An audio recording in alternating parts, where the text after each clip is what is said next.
90 players have to drop down to 70 for this entire comes down. You'll see it in a second. Deuce is ahead of it right now. Everyone after their drop spots is playing for this Storm Surge threshold. They'll look for damage. For Deuce, it was long range beams. Over here, it's box fights between 5 different trios. Kiko last alive on his squad. Demento's following closely behind them. This is a horror movie. He's trying to move forward. So many beams from all spots. There's an arrow in his elbow. This has to hurt. He's going down, and that's one trio taken out. You know, sometimes you take arrows to the shin, but there's nothing like an arrow to the elbow. That's going to knock you down. That's going to take you out. But now Podesai one last MXR with back, like very last place right now. They have been very inconsistent. They were going down to Stealthy Stronghold. In fact, game 5, they were kind of splitting some randomness. But now maybe they could come up and kind of shake up that bottom of the board, because right now they're affecting this rotation right here just by being here. Hey, you're talking about randomness. What is this? This is, I'm counting like 7 different trios at the same time fighting in Storm. There's Fast Roki, the Interrupters, High Ground fighting Stompy right. Down below, Dementos is not stopping. Jamside is going down in the build. Oh, man. This is a crazy 6-way fight. ST's here too, making it off spawn for I think the first time I'm watching, and they're looking real good with this loadout. This is just a repeat of day 1. All the Southern teams from Misty Meadows, Lazy Lake, Caddy Corner, all being late on the rotations and all colliding as you're seeing Jamsai getting eliminated by Podesai.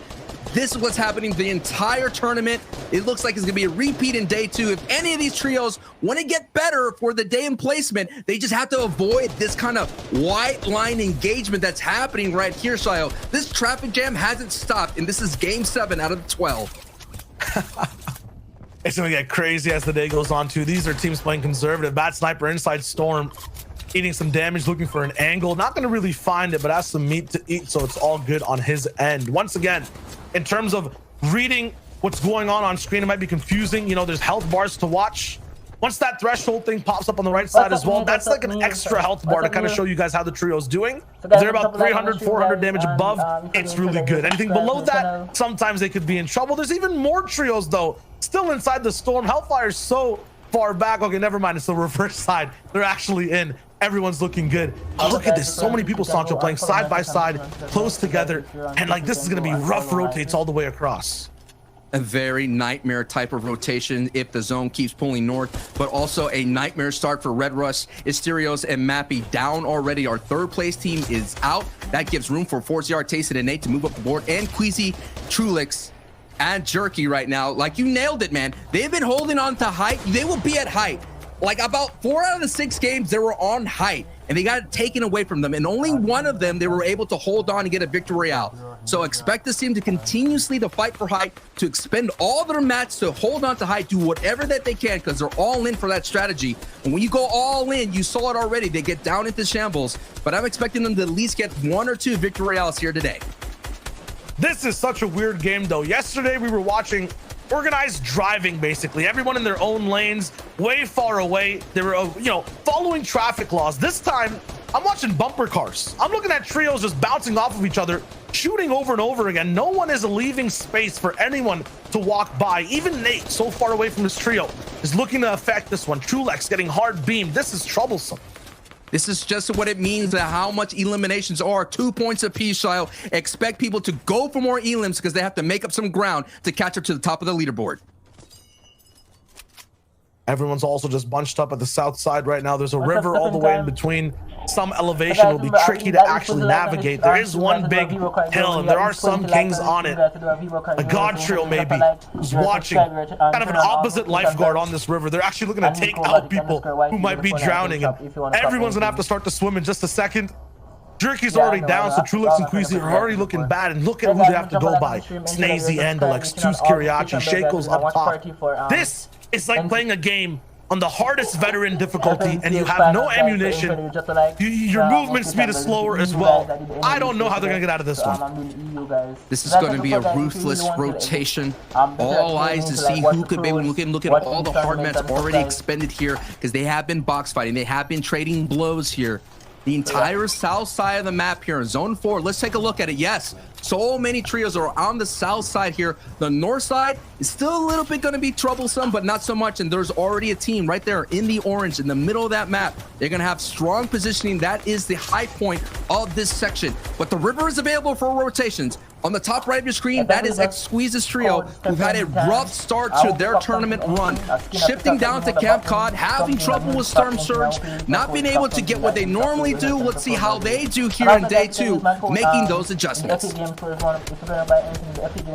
No one's holding anything back. Stormy Red already going down. To Skiriachi, they need consistent games. The reason they're inside the top 10 right now is they're really good on placement. Just like all these teams you see on your screen, they're lacking eliminations. Janus and Chapix doing their classic, what we saw yesterday. Low ground mountainous rotation. Every time they end up doing this, the zone plays for them. I'm not sure if this is like a type of brain dance, but they get every zone when they're in this position. They look good while doing it, and they end up clutching games. We already saw who's at height holding it. It is Vidil's trio who've made those game plan movements that they were talking about, those adjustments. They said on social media, we have a plan. We saw yesterday they were kind of just pushing everything, getting in some scrums in mid-game, rotating late, but now they're early, and now they have prime position to get beams. So now they're changing up their box fighting mentality for Storm Surge, and they're just going to do it from a distance. Wow, I'm impressed. And they came through yesterday with a crazy win in the first game as well. 12 total eliminations. Looked really good. Are these guys hot starters though? Because after that, it was just mistake after mistake. They fell down the board and they're in 16th place now. They used to be first on the day and they ended at 16th. If they could just chill out a bit, just don't use the NOS, don't use the the turbo, just kind of just ease off the gas just a little bit, coast, put that bad in close, and maybe they could just get on through. Because when they get to in game, they're dangerous. We have yet to see them perform in this tournament at in game. Jason 4ZR Nate, similar type of circumstance. They just need to end up grabbing this game for themselves. I watched a lot of people rotating beside them. I'm still feeling a little bit of a survival vibe from this trio. They're not looking to be in a big spot to win the game currently, but at the same time, they have a max zone to rotate. So let's hold off on that for a second. Tayson getting tagged from the right side. There's even other trios rotating later than this. They have to move through a maze. They don't have a map. They're not sure what's going to be in front of them right here. It's going to be Wakey and Floki into Sipto setting a trap. Andalex uses the river and goes by fast. MXR One Last Podicide, they're moving too. And right above them is Bad Sniper with Andretta as a solo player. Refscord and Savage down. How did this happen? This is your first place team right now, cumulatively over the 7 games. I know it just says 7 points right there, but that's just for day 2. The first place team has 1 person left. If Andretta goes down, their team stops getting placement, they might drop out of first. All eyes are on Andretta for this end game, and there's so many people looking to take him out to try to grab the lead. Andretta has to go back at the time machine. He finished 24th in the World Cup solos, so he could kind of dip into the past, pull that rabbit out of the hat. Maybe there's some magic here because his job is just all about getting placement as many points as possible before he gets lobbied. Oh no, this is trouble. This is the 3rd time I'm watching this happen. It happens. This happens, CS. It happens. Throwing things close range, they're so lethal though. Look at Boobok's health just go down more and more. Now he's at 30, used to be at 100. He's going down to 20 as well. It's so hard to run away from those stingfish, but once again, you use them in close range, they end up doing damage to you as well. This entire box too, this complex of builds has so many top trios and making sure he medkits up. These guys are going all in on their HP. They're looking to just take this end game by storm. Oh yeah, and the storm has already moved away from all of our competition. The first moving has been revealed and is going back towards Dirty Docks. This is going to be a very dirty, a very dangerous rotation. And Thomas AC and Austin Flick, we said that day 2 is their day. Are they going to be able to seize it and have that pop-off game, Shio? This is not only the most important day, but this has to be the most important game. The thing we've seen on EU, especially early, is people like to contest height. They like to interrupt Thomas, Flick, and Anas, but look how far this split goes. Thomas is back in an old zone a minute away. Anas and Flick are already all the way on the front side, building a new base. So these guys have real estate on all corners of the map. Janice, Hen, and Chapix, they're going down to on the backside of Storm. Man. This is absolutely ruthless. People have to make it up a mountain, go down a mountain. It's tough. The hill's in the way, and Chapix is the last person alive on this squad to make the rotate.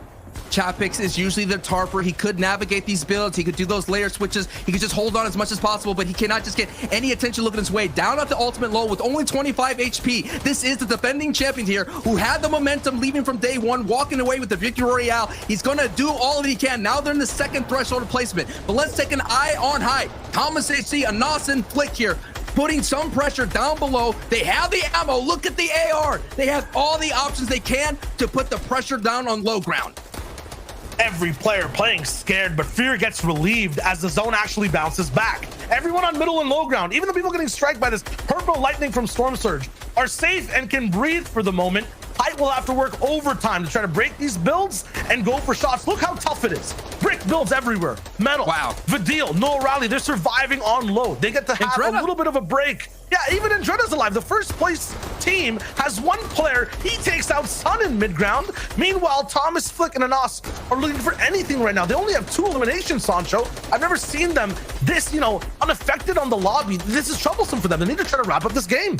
Yeah, but this is where they start cooking up there as they both get iRes and Indretta right there. This is where they start getting eliminations when the lobby starts getting really tight and congested right now. The most important thing is their builds are so low, so they're going to have to get closer. Already, they're setting up someone with the heals. Thomas HC is holding on to some medkits here, so he is going to be that heal up win condition. Anas and Flicker have to go down here, but look, Noah Riley and Badil and Reason are there on the low ground, and they're going to clean up the Slayer here, and they get Etsy, and they get Bad Sniper. Noah Riley and Badil and Reason are here in the end game, and they have the potential to pop up even more, baby! Low ground scrappy, high ground free. There's so many different types of scenes we're seeing so far in this game. One trio in the middle. Flick falls down, big fall damage. Noah Riley in his box. He's in a pit of Vipers, and there's no chances to survive. It's too venomous. Thomas HD and Anas have to do this as a duo. They've done it before, but at the same time, there's so many different players of high calibers down below.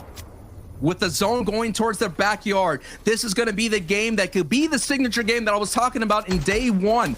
They already almost had it, but Hen took that away from them. They're not going to let it go away here. Marvin with a phenomenal performance, the best performance they had today. Now this is where zone starts to get so hard for the low ground trios. It's so tricky. Everything's kind of just getting claustrophobic. The walls are closing in. The zone's pushing people next to a big mountain. One last gets taken out. There's no harpoon here. Yes, Anas only has 7 builds, but it might be enough to last just 50 seconds. They have to connect to this build. They're beaming down. It's lasers from the sky, and not even a planet could survive this pressure. Right now, Marvin, he's working around the build. Somehow everyone's escaped. Thomas is going for the beams when Anas finds the first. They're still staying up. It's a patient game. Reason last alive 2v1, and he could still do it. He has all the mats from the eliminated bodies below. We're going over a bridge. It's going to be a stalemate for about 30 seconds. If Anas and Thomas don't drop down, yeah, they're not going to. They're going to stay up, and Reason has some time to breathe. What does Reason have in his inventory if he has enough builds just to hold out here? Reason, they had the day one victory out, game one popped off huge. If Reason could clutch, and no, Anas says not so fast. Big elbow jump, but Reason claps back. Reason still can he get the siphon? He does. If he could find Thomas HT, Reason could have the clutch. Oh my goodness! What? Are you kidding me? Reason gets the victory out. How, bro? How? Shio, are you kidding me? Are you kidding me? Thomas HD, 1 second off of the med kit all the way on high ground is what I basically see and how it looks like. Reason gets the siphon at the last millisecond of time as well, wins out the game. This man, not even a troll under a bridge, a goat under a bridge, clutches the unclutchable. Man, let's just go to the desk. Go to the desk. What the heck am I watching? This is just the first game.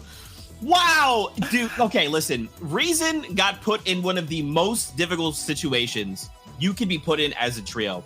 You have one member left alive in those final few zones, and that member's thinking, okay, what do I have to do? Like, what at this point, is it placement? Is it elims? He's like, you know what? Let me just channel my Sprite energy and just roll up in there and get the victory royale, Reese. That's what I like to see. We cannot have tier 1 teams messing up medkit timings in the end game. We saw Thomas hit the zone, and then as he started to pop the medkit, you saw him start to move a little bit afterwards. He'd already messed up to start with. This is like a clinical play that we have to have locked down. We've seen a lot of this actually on NA East, of them messing up the timings of it. We're actually really yet to see that, and that definitely was a bit of a choke, which allowed Reason just absolutely to pop off. And you notice he was live as a solo for a long time as well. Huge props to Reason for clutching that, but they did win game 1 yesterday. Will they manage to keep the steam going? This is the story of last season's, champions, because you look at the last 2 teams there. This is the 3rd place team from last season versus the 2nd place team from last season. And if you actually remember back to last season, Reason had some phenomenal clutches back then as well. And he's back this season with just the clutch genes in his veins. How is one of the best teams in the world? Like, just frame it like that, and you start to really understand how crazy what he just did is. And, we could be coming back in about 5 games and looking at that as being a defining moment in what turned their tournament around. That victory out pushes them up the standings. Oh my goodness. Yeah, man. Even just being able to say, like, even if you just ended in 2nd place, it's like, wow, you clutched up so hard to at least hit 2nd. Nope. Let me just 1v2 this other trio. No problem. That's how we start the competition here on day number 2 of the finals. Now let's talk about drop spots. Reese, at the very beginning of the show, I asked you if anything would be changed up.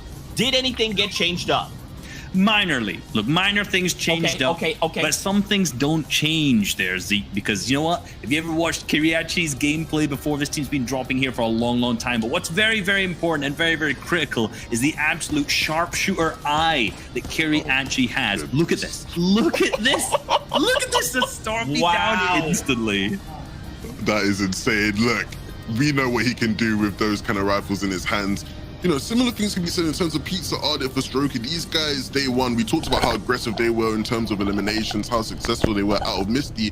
And to start off with, they were obviously known to be contested at Misty, but they've still remained fine. And it looks like they have the potential to maybe replicate what's happened yesterday, since it doesn't seem like they'll have too many problems there. Similar things could be said for Flickiness and Thomas. However, we just saw there at the end, it's all going to well having your drop spot uncontested. You can't win the crucial 2v1. What does it all mean? Regardless, though, you take a look at the standings and things don't look too different yet, considering that Hen's trio and Ref Scott's trio did sort of go down before those sort of closing moments. But even with that being said, you can see Flickiness and Thomas up there in 3rd place now. Forzr, Tayson and Nate sitting in 4th. Queasy, Trulex and Jerky sitting in 5th. You know what's funny, Reese? When I look at this, this is literally almost my top 5 prediction list, except for Hen, Janice, and Chapix. Like, all the teams we predicted to do well are performing right now. Absolutely, and this has just gone even closer. Apart from, let's be real, Hen, Janice, Chapix pulling away a little bit with their eliminations off spawn that they got. That's obviously a good few points. And no, Chapix clutched all the way up till 9th by himself there. So 2 moving zones he managed to make it through, which was really big for the team. That's why they've started to kind of take that lead a little bit. Again, Andrea managed to do a similar thing, clutching them all the way to 12th. So great performance from these guys. But again, Kiriachi's team, some of these other teams down that we kind of just mentioned, they're still middling, right? In that 7th till 8th and 9th. We did see Bubak up in the end game again, so that's then moved them up 2 slots as well. And then from that big victory royale, now Reason, Vidil, Noah Riley up into the top 10. So 5 more games to go. Hopefully they're going to be able to keep that steam going. Oh man, momentum, baby. We have it. We have more games here waiting for us. A lot of these trios are looking to shut down this top 3, because remember, it's top 3 that will auto-qual going into Chapter 2 Season 7. But you know what time it is, Fortnite fam. We're getting right back aboard the battle bus. Make way, because Sancho West and Shywage are coming through. They're your casters for the game once again. Let's kick it back their way. Game number 2 of day number 2, and I'm not even still over that first one, Sancho. If that's how things are going to go today, I am not ready. I think that's how it's going to go today. It's going to go down to the last moment. We saw last season, it went down to the final game, the final rotations, the final moments. Our top 3 was still up, and this is the defending champions once again, who are essentially getting 6 points out of this engagement. If they could keep up that pace, and Chapix getting that 9th place finish, they have an opportunity to just barely outpace Indreda's trio, who's been going really conservative. If you take a look at after Indreda's victory royale, that trio basically just averaged out the rest of the way. Low elims, decent placement, and if that continues to happen here in day 2, I think we'll see a back-to-back championship. I'm liking how you mentioned the fact that they're getting, you know, these elims off spawn for free, basically. They're the only team to have multiple double-digit elims from yesterday, the 10+. So, you know, a big factor of that is these 3 elims off spawn that they're getting the chance to get every game and have, as you said, what, 6-1 so far right now? Like, they're looking real good off spawn. At the moment, it's a little bit more, you know, conservative approaching this fight. We see Knight, Vortex, and Hycris. I think they got the bunker chest. They have a lot of power off this POI, but Tapix, Hen, and Janus have a wide split. They had so many, a lot of access to so many chests. Hycris on the backside now. He's trying to look to go and engage on this trio, but at the same time, they have so many shields to pop and extras to hold on to too. They will win this war, but it's about that first battle as well. If they go down early, if one person gets picked, I think that's the only way Hycris really has a chance here. Correct, and that has happened, and we've seen clutches between Janus and Chapix able to pick up the pace after Hens getting knocked. I'm calling it already, though. Just looking at the state of Vortex's shields, it's too late. If elims needed to happen, it needed to happen now. Is Chapix actually going for this? I mean, he's feeling himself. The bow and arrow close range, but not going to be able to hit that type of shot. Hycris and Vortex are just desperate right now over these builds. They're looking for anything. They need one big shot, but even then, look at the minis in Chapix's inventory. He has so many to delay this fight. Mats are the only thing. They have 5. They've made so much investment into making this big bridge, underground base, and goes back into another house. Chapix follows. Vortex has no idea where he is. They're refarming again. The big thing that Hycris' trio is holding on to is they did have a top 10 finish with about 7 or 8 elims. So they understand that if they're able to walk away, they'll be able to have a big game themselves. And look at the trick that Janus, Hen, and Chapix have done at this POI. They basically forced Vortex, Knight, and Hycris to go over to this left side. They used to have so much control. Janus staying back a little bit now has a chance for a big flank to actually corner these guys. They had complete control of the POI. Janus is going up, fighting 2 people by himself. It's Knight and Vortex. Chapix has to peek from down below. 5 builds left on Janus as well. He's going to try to run away, farm what he can as he moves inside a building. Yes, that's where you have the most protection. He's going to play sneaky like while he attracts all the attention. This makes room for Chapix and Hen on the other side to go all the way up. This is a back and forth, and it looks like they have the reads on Hycris' trio. It really doesn't matter what weapons are in the inventory here in this engagement. We've seen a gray makeshift shotgun get the job done. So you see that green makeshift normally in anyone else's hands, you'd be like worried, but look at it. It's going to be fine. They're setting up. Shai, break this down for us. Yeah, right now, too, it's not only a war of HP and loadouts, it's a war of resources. While Janus, I believe, was on the backside and used all his mats as a solo, when Hycris, Vortex, and Knight wanted to respond to him, all 3 of them had to use their mats to catch up. So they basically, look how many ramps are invested over here from all 3 players. They're losing this war on resources. Only Janus has basically used his mats right here. Chapix and Hen have been just farming up the whole time. We'll see how that goes. It looks like cerebrally it's going to be Janus' team that's winning right now. At Steamy Stacks, Andretta, Savage, Refsguard, they had their early game fight. Slender got taken out immediately from what I saw over there. It'll be free for those guys to keep moving on. Right now, it just looks like Knight is confused. I'm not sure if he knows exactly where these guys are. Janus was out of builds. Now he's almost up to back to 200-300. It's about these resources. Just keep watching them. They have so many to farm down here. And Knight up top, he can't drop down to farm. As soon as they drop the farm, Janus will hear that. They'll go back up. Their position is so strong right now. This is a great defensive stance. In the previous engagements, when I looked at the VOD, they have the potential to flank. Hen really went all the way towards Pristine Point, almost, it felt like. He went that way, looped back around, and got some big beams in the back. So this is not an engagement that's going to be over just yet. You already mentioned Retail Row already having issues. We saw as well Weeping Woods, Save It going down in the feed. That's been a battle that's been going back and forth the entire time, with Save It having the upper advantage, but momentum is going to be the big factor going forward. Yeah, and why is this happening? Why is it different from before? You know, the last game we saw Janus and Chapix go for an immediate fight, and it was scrappy. It's because of the psychology around it. Look at the zone on the left. They have zone at Craggy. They can really draw this out, and they've baited Hycris all day into this fight. They know they're not going anywhere. They know they've basically are living in their heads rent-free, Janus at least, and they're going to go for this fight no matter what to try to win it. They're down 6-1 as well. Because of this is free surge tags for Janus. This fight will happen no matter what. And man, Vortex is getting antsy. They're already shooting shots down below Sancho. It really, right now, it seems like Hen, Chapix, and Janus are inside their heads.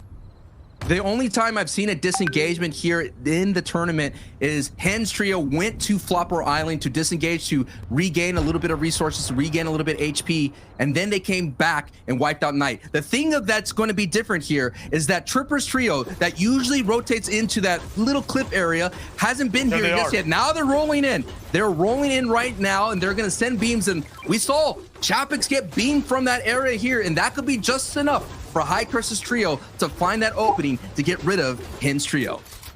Now, what Sancho's calling for is basically the third party of a different team on this left hill that comes in, and Uruguay 74, that's Chapix, by the way, was on high ground. He was in the position of this opposite team, Vortex, the night before. He got beamed hard. I think these guys have learned from that. They're now playing low. There's no chance that third party team can actually shoot them.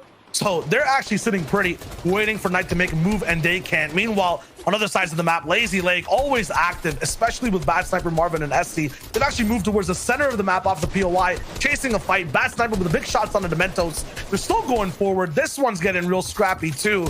I mean, Sancho, no one's holding anything back on day two. Not at all. And Marvin's Trio had their best finish in game 1 of this day here, which is 7 out of the 12. But this is just a messy rotation. This Southern rotation, I call it the struggle rotation, man. The struggle of the South right here that's happened real. Every time we've already seen it in game 7. Now in game 8, you're seeing all the kind of chaos that's happening. Jamside hasn't had a great tournament run because of this, and you already seen Pizza, who's just able to be a little bit better because he's able to rotate. But now Pizza is actually late rotating here, as you see Fast Rookie Art and Pizza on the backside of this engagement down in Gorgeous Gorge. I've never seen people voluntarily go down to the gorge, let alone 3 teams to fight. So there's definitely something weird going on for their game strategies. Yes. Yeah. I mean, you know, what ends up happening in the EU is they stopped saying, you know what, I'm done doing long range Storm Surge tags. I want a box fight. It happened last season. They get up in people's faces. The more confidence is happening, it's like, we could beat these guys. I could hear Levin saying it in my voice. We could beat these guys and we could take it to them. And that's what I think what it is. More importantly, I said it in the previous game, Shayo, it comes down to elimination points being 2 points. You get that value out of that. We've already been seeing the 6 points that's been helping out Hens Trio kind of bolt them up a little bit. They took over first place against Revsguard's Trio. Wow, this is a stalemate. It's that gorge is looking anything but gorgeous right now with all those teams in there and all the builds. While that happens, gorge. 4ZR, Nate, and Tayson, they've almost even taken height over Percival. Actually a misstep. Percival goes down, Tayson misses a ramp, and now he has high ground. That was too easy. And now he's on the chase down. Percival shaking in his boots, getting absolutely beast controlled. This is about to drop him in the box too. He's missing edits. What's going on here? All the way around, he has an infantry rifle. That's not good close range. Has to switch over to the pump and then a big shot, but it's only green. He's gonna escape all the way and make sure he finds his way back to his team. Bloom took big shots. Percival actually down. You're trying to go toe to toe with Tayson, Nate, and 4ZR. I get it. Bloom, Percival, Tomsy. They're also really good at these fights, but this is you know, outclassed matchup right now. These guys are just working this trio, and it's good to go for these mid-game fights, especially when you're behind, to try to shake things up. It's also just so risky. On the same box right now, on the walls, they're just shooting pumps at it, not even swinging their pickaxes, and they get in basically unscathed. Tayson will be able to met kit up. Everything will look fine. What a fight. Masterclass of a mid-game fight there from 4ZR, Tayson, and Nate.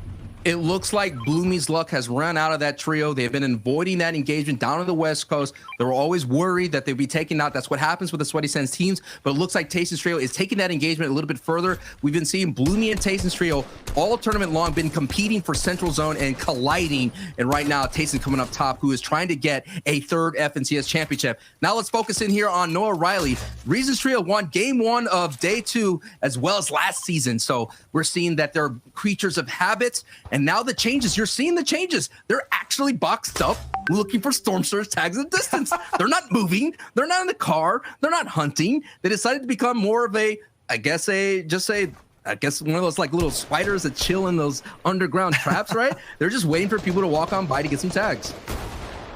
They're trying to switch things up completely. Meanwhile, Shadow is basically seeing the light absolutely erased almost. Stompy, right, not gonna get beamed out of the air this time. He's looking good with peppers, but not finding a way to really help out his team. There's fire low ground too.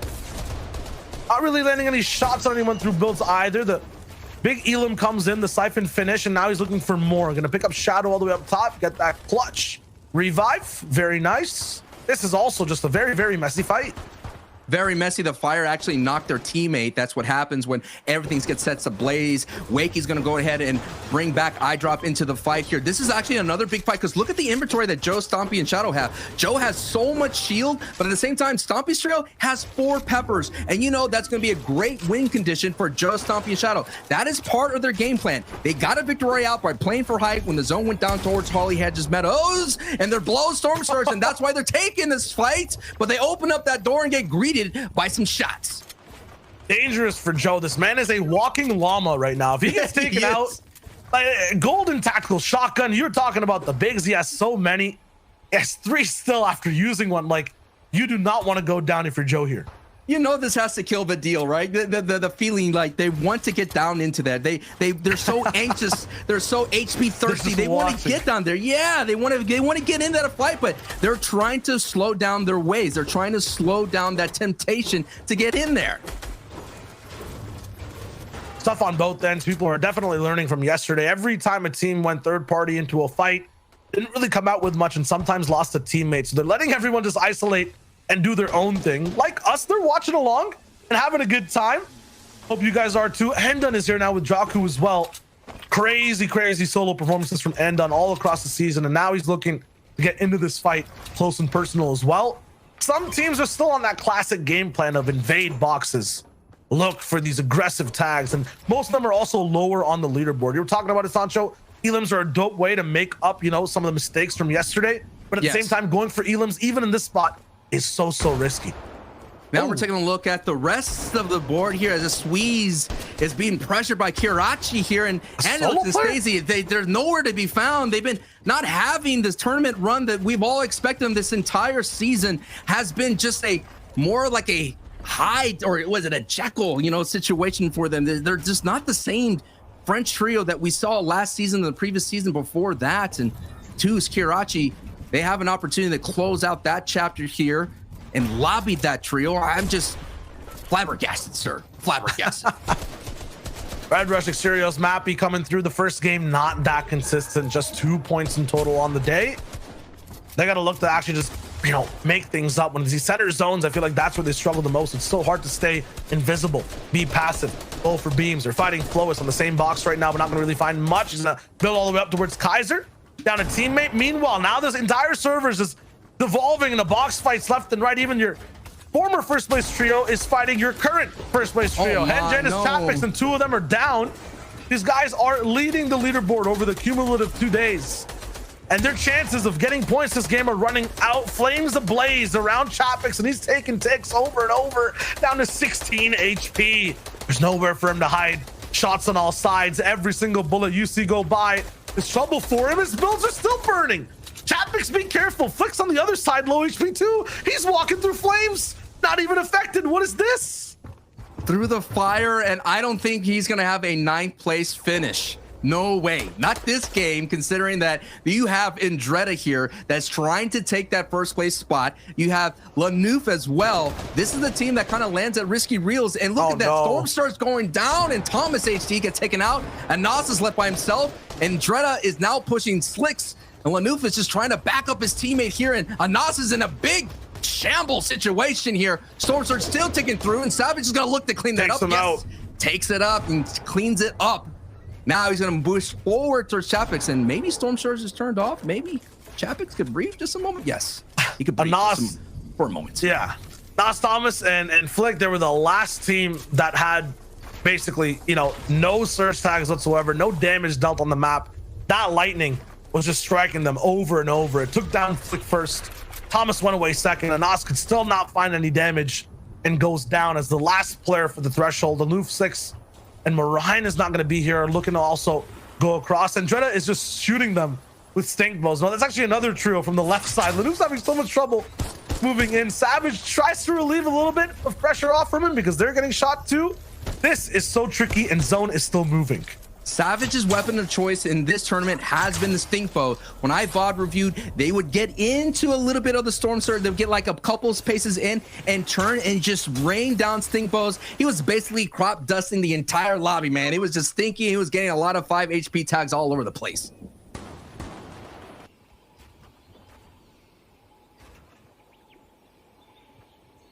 quiet now across the map too. Everyone's kind of stopped. That surge gets everyone really active, pushed into boxes. Now they're looking for position to play out the rest of the game. Savage basing up with Andretta and Refsguard low ground. I'm not sure what happened last game, but Refs and Savage were basically taken out. Andretta had to clutch. Tapix is still alive somewhere, it seems as. Hasn't gone down, might even have the reboot cards. It's gonna be tough to revive everyone right here. The zone pulls left again, so Savage, Refsguard, and Andretta, it's just a pit stop on this road trip. They're not done yet. What is done is Chapix taking out by the Storm. So now first place is out. That's going to be an opportunity for Refsguard and Andretta and Savage to move up. Also third place, Flick Anas and Thomas AC we saw in the previous engagement taken out. Let's take a peek at zone 4. It's going to be a battle at Risky Reels. And we've already seen some fireworks. We've already seen blockbuster hits already in this tournament run. I'm expecting another summer blockbuster hit here for game 8. A game 2 on day 2. This is very similar to what happened yesterday. Game 2 actually went to the Orchard, and it was this trio that ended up winning the game from low ground. They popped off. Queasy was on height, so maybe Queasy, Chulex, and Jerky might have some experience being high ground this game, but Andretta, Refsguard, Savage, this might not be where they drop. In terms of end game, this is their home. They know exactly how to navigate the zone. They're used to the roads, used to the rivers. They take everything to their advantage and make the space. There's a game to win. It has to be theirs. On height, though, it's not Chulix this time just yet. Nate, Tayson, and 4ZR are looking to have some control of the game. 4ZR, Nate, and Tayson, 3 eliminations right now. They're another team that they can move up their leaderboard as well. In 4th place, one of those teams we've talked about, conservative play. Just get into the end game, just trying to get positioning, not taking too aggressive box fights. We all know that Tayson and 4ZR and Nate, they're on the road to redemption. Tayson decided to switch out his teammates. He wanted a more serious trio mates in this back, someone who's going to grind with them. We're seeing the fruits of their labor right now, getting them within striking distance of a championship. Nate, 4ZR, last season, of course, on the road for redemption, didn't really make it into the grand finals. We know that their finals is all about that. We thought they would be there. They weren't there. So this is going to be an opportunity, a chance to kind of turn their fate and let everybody know that they still got it. Definitely the most improved trio of the entire season. They're still looking for shots. They're not exactly in zone all the way just yet, at least not that half of the base. Gonna be praying and hoping that it pulls their way, but we'll have chances to move no matter what happens. Wakey down below, there's trouble inside a little bit of those lower tier boxes, lower ground bases. People are going down left and right. Exterio's taken out. Alpha having trouble, and then taken out by Noah Riley as well. These guys are popping, but there's so many angles they have to cover. I'm surprised. Stacey brought back his teammates. Stacey brought back that team. And wasn't he out by himself? Like, weren't they just being pressured by Kirachi? Yeah, Excuse was a solo. I guess they brought everyone back. Yeah, okay. Run. Okay, they're not. Big reboot came through, but no matter, they were coming from the south side. They must be exactly where Noah Riley is too. Look at the zone. This is a huge rotation, and builds are burning at the same time. You cannot cross that ground. Noah Riley will have to go around. And Alexis says, yeah, I guess the reboot came through in the Spire or Boney Birds. Yes, they'll actually end up playing out the full game. That's clutch from X Squeeze. Meanwhile, near the river, this is where patience is tested. Safik and Siberia haven't moved just yet, and they have the longest and toughest rotation with a team beside them. They've been coming from Coral Castle, and for them to actually finish day 1 in around 15th place is already a feat in itself. They solved the puzzle of Coral Castle. For the longest time in the FNCS, no trio has really found success. They found some success. Just to paint a picture, last season, Kenzel, alongside with Waking Deceptos, finished in 30th place coming out here. If Safik and Siberia could finish as a duo, that would be a great run, but look already what's happening. Noah, Riley, and Reason and the Deal have become a hype team. They stopped buzzsawing the lobby, and now they're flying high in the sky.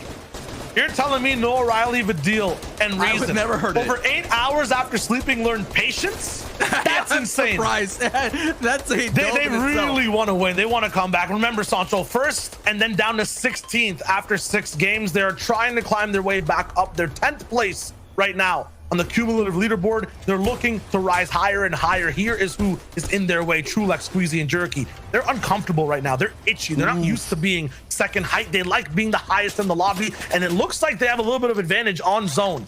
Just like yesterday in game 2, this team took control of height. They tried to pop off. They could not clinch the game. This time, they'll try to do it once again, but they have an entire Titan to take down. It's not free for them. They have to get through Noah Riley, Vidil, and Reason. How is Reason's trio going to be able to handle this? Trulix does have a pepper here. Are they going to go ahead there, look for the chop? We've seen Trulix's trio get chopped before in a phenomenal way by Vidil's trio themselves. In game one, they chopped them out and they were able to take height and the victory royale. So they're clashing again. Just look at this run, Shio. Oh, Reason! I think he got hit by a bow from Trulex. They're screwing from the backside. There's so many teams moving over. This is huge for Trulex if he goes up. Yep, 173 damage above. It must have been a big shot, but they're still fighting. Queasy all the way up top. Meets over to Trulex. Look at how much this costs, Sancho. No shields in Trulex's inventory. Two of the teammates took 100 damage, and now they have height. A deja vu of day one. Can they actually end up finishing the game, though? They need the resources to hold on. Day one, they couldn't hold on to height at all. They kept losing it here around zone 7. So they have to keep an eye on the backside. Let's see who's second from height.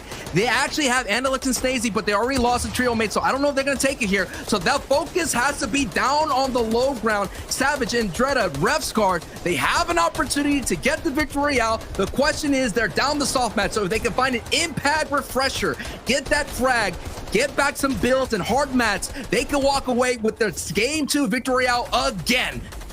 Ooh, what a risky rotate. They go all the way in. No builds whatsoever. Here's the refresh opportunity. Big shots from Savage. It's huge. They do get one body. Fully eliminated. The master back in the inventory. Savage, though, has none. Can't build any ramps. Can't do anything. Can't defend himself. Tooth with the shots. He actually dodges them left and right. Savage is rolling, and Revsguard finds him. They're both going to be together. Revsguard must have the builds. They're in old mats. It's looking good. Payson down in the feed. Savage, Revsguard, and Dreda. They're at home right now. This is their zone. They can win this game, but they need materials. The materials are running low, but at height as well, the materials are running out. And Dreda's trio is getting in second place. Forza and Tayson in fourth place. They're making the way, but look, their materials is running low as well. Pressure coming from height pushes them down to the low ground. And it's a very dangerous layer to be on. Forza with 3 eliminations, 12 HP, knocks Mr. Savage, stops that trio right in their tracks. 4ZR on the track for redemption here is barely alive and is going to have to go to the medkit play and hopefully catch someone else on the backside of the storm. Does he have it down to 2 HP? And yes, he picks it up. A stop sign on the highway of low ground. 4ZR keeps his chances alive in this game. Trulex, Jerky, and Queasy, though, on height. They're still alive, and they're looking real good. They might not have too many materials, but they have a chance to do a lot of pressure down. It's somewhat of a bounce back zone, so they don't need to do too much over here. A chance for a breather. Their Elam's looking good, 2-5 so far. Floki, though, is still on low ground. A very dangerous trio to go head-to-head with in the end game. Hottie alive, sniped down by Lanoof. So many different teams down below that are so good at these high-pressure situations. Trulex, Squeezy, and Jerky have a big task ahead of them, and another misthink that might cost them a lot in the end game.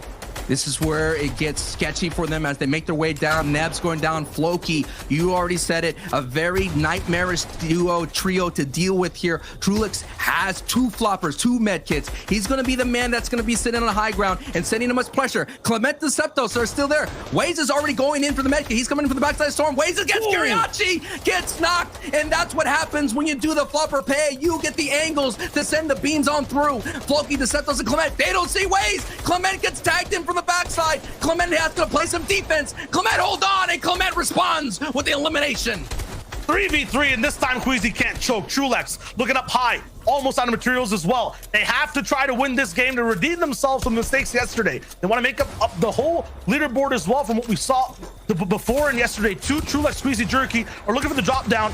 2 different teams, big shots below. Deceptos down. It's a huge drop. Trulex has the insurance. He has to go below. I think it might be the last one left here. One more flopper, and these guys are still in zone. It's too early, but he has the angles. Trulex gets it all the way in the end game. The same zone from yesterday. They win it out. They're looking glorious today, Sancho.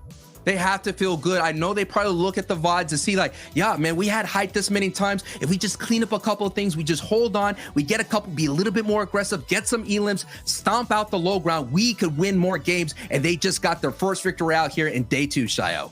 Yeah, but 4ZR, so many low ground teams going down to that zone. It's uncharacteristic. That was a very, very tough game. We have to toss it back to the desk to break it down and show us what we missed. Okay, all right, Queasy, Trulex, Jerky, High Ground Kings. You know, if you ever look high ground, if there's a team up there, it's them. That's it. It's going to be them forever.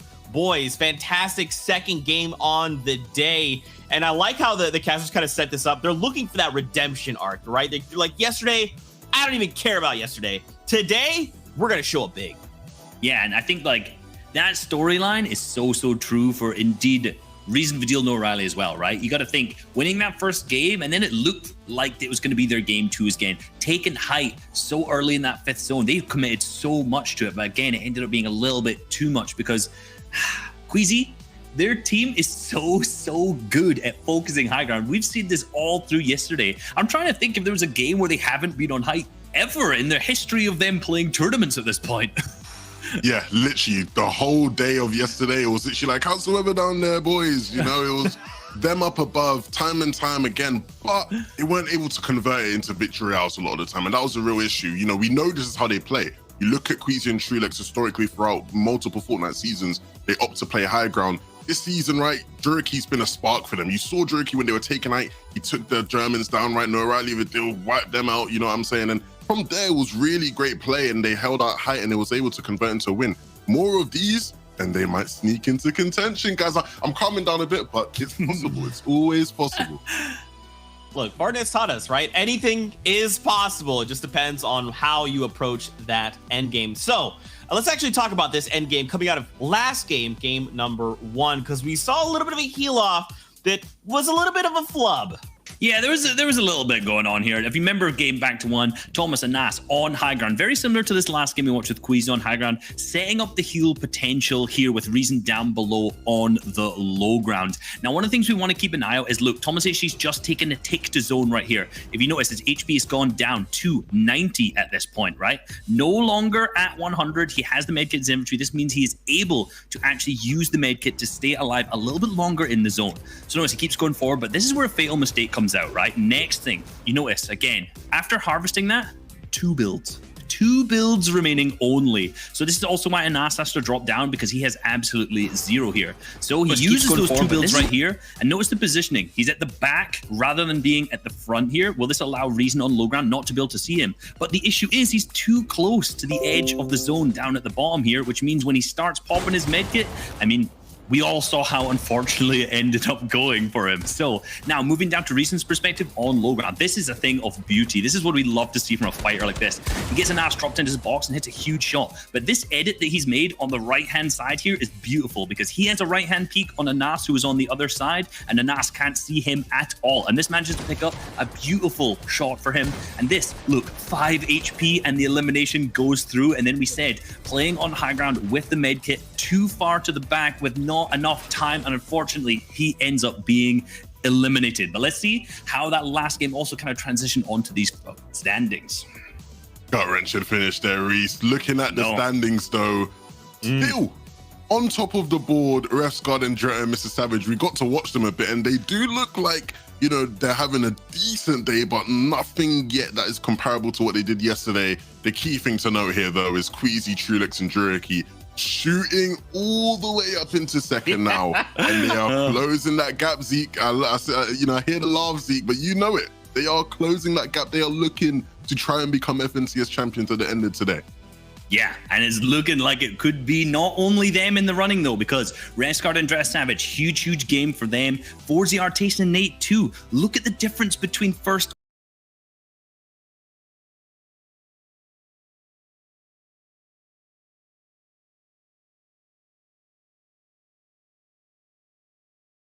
all the way down till third, and we can't count out Hen, Janice, Chapix too. Look at how close all of these players are in the top 4 with 4 games remaining. And I must say, this is going to be an exciting 4 games going forward. Any of these teams right now are completely in the running. This is only game 2. Look, you guys know that I stress. I feel the emotions. Don't do this to me. I mean, I'm down. Like, you know what? Let's keep making this a close competition to the very end. I'm super down. But once again, man, Queasy and his trio, I don't understand why people are just allowing them to be up there. Just stop them from getting high ground. They're going to close out games if you let this happen. But again, there's all these other trios, man. It's literally like there's a feeding frenzy on EU right now. And it's just like whoever finds that window to attack, they're going to close it out.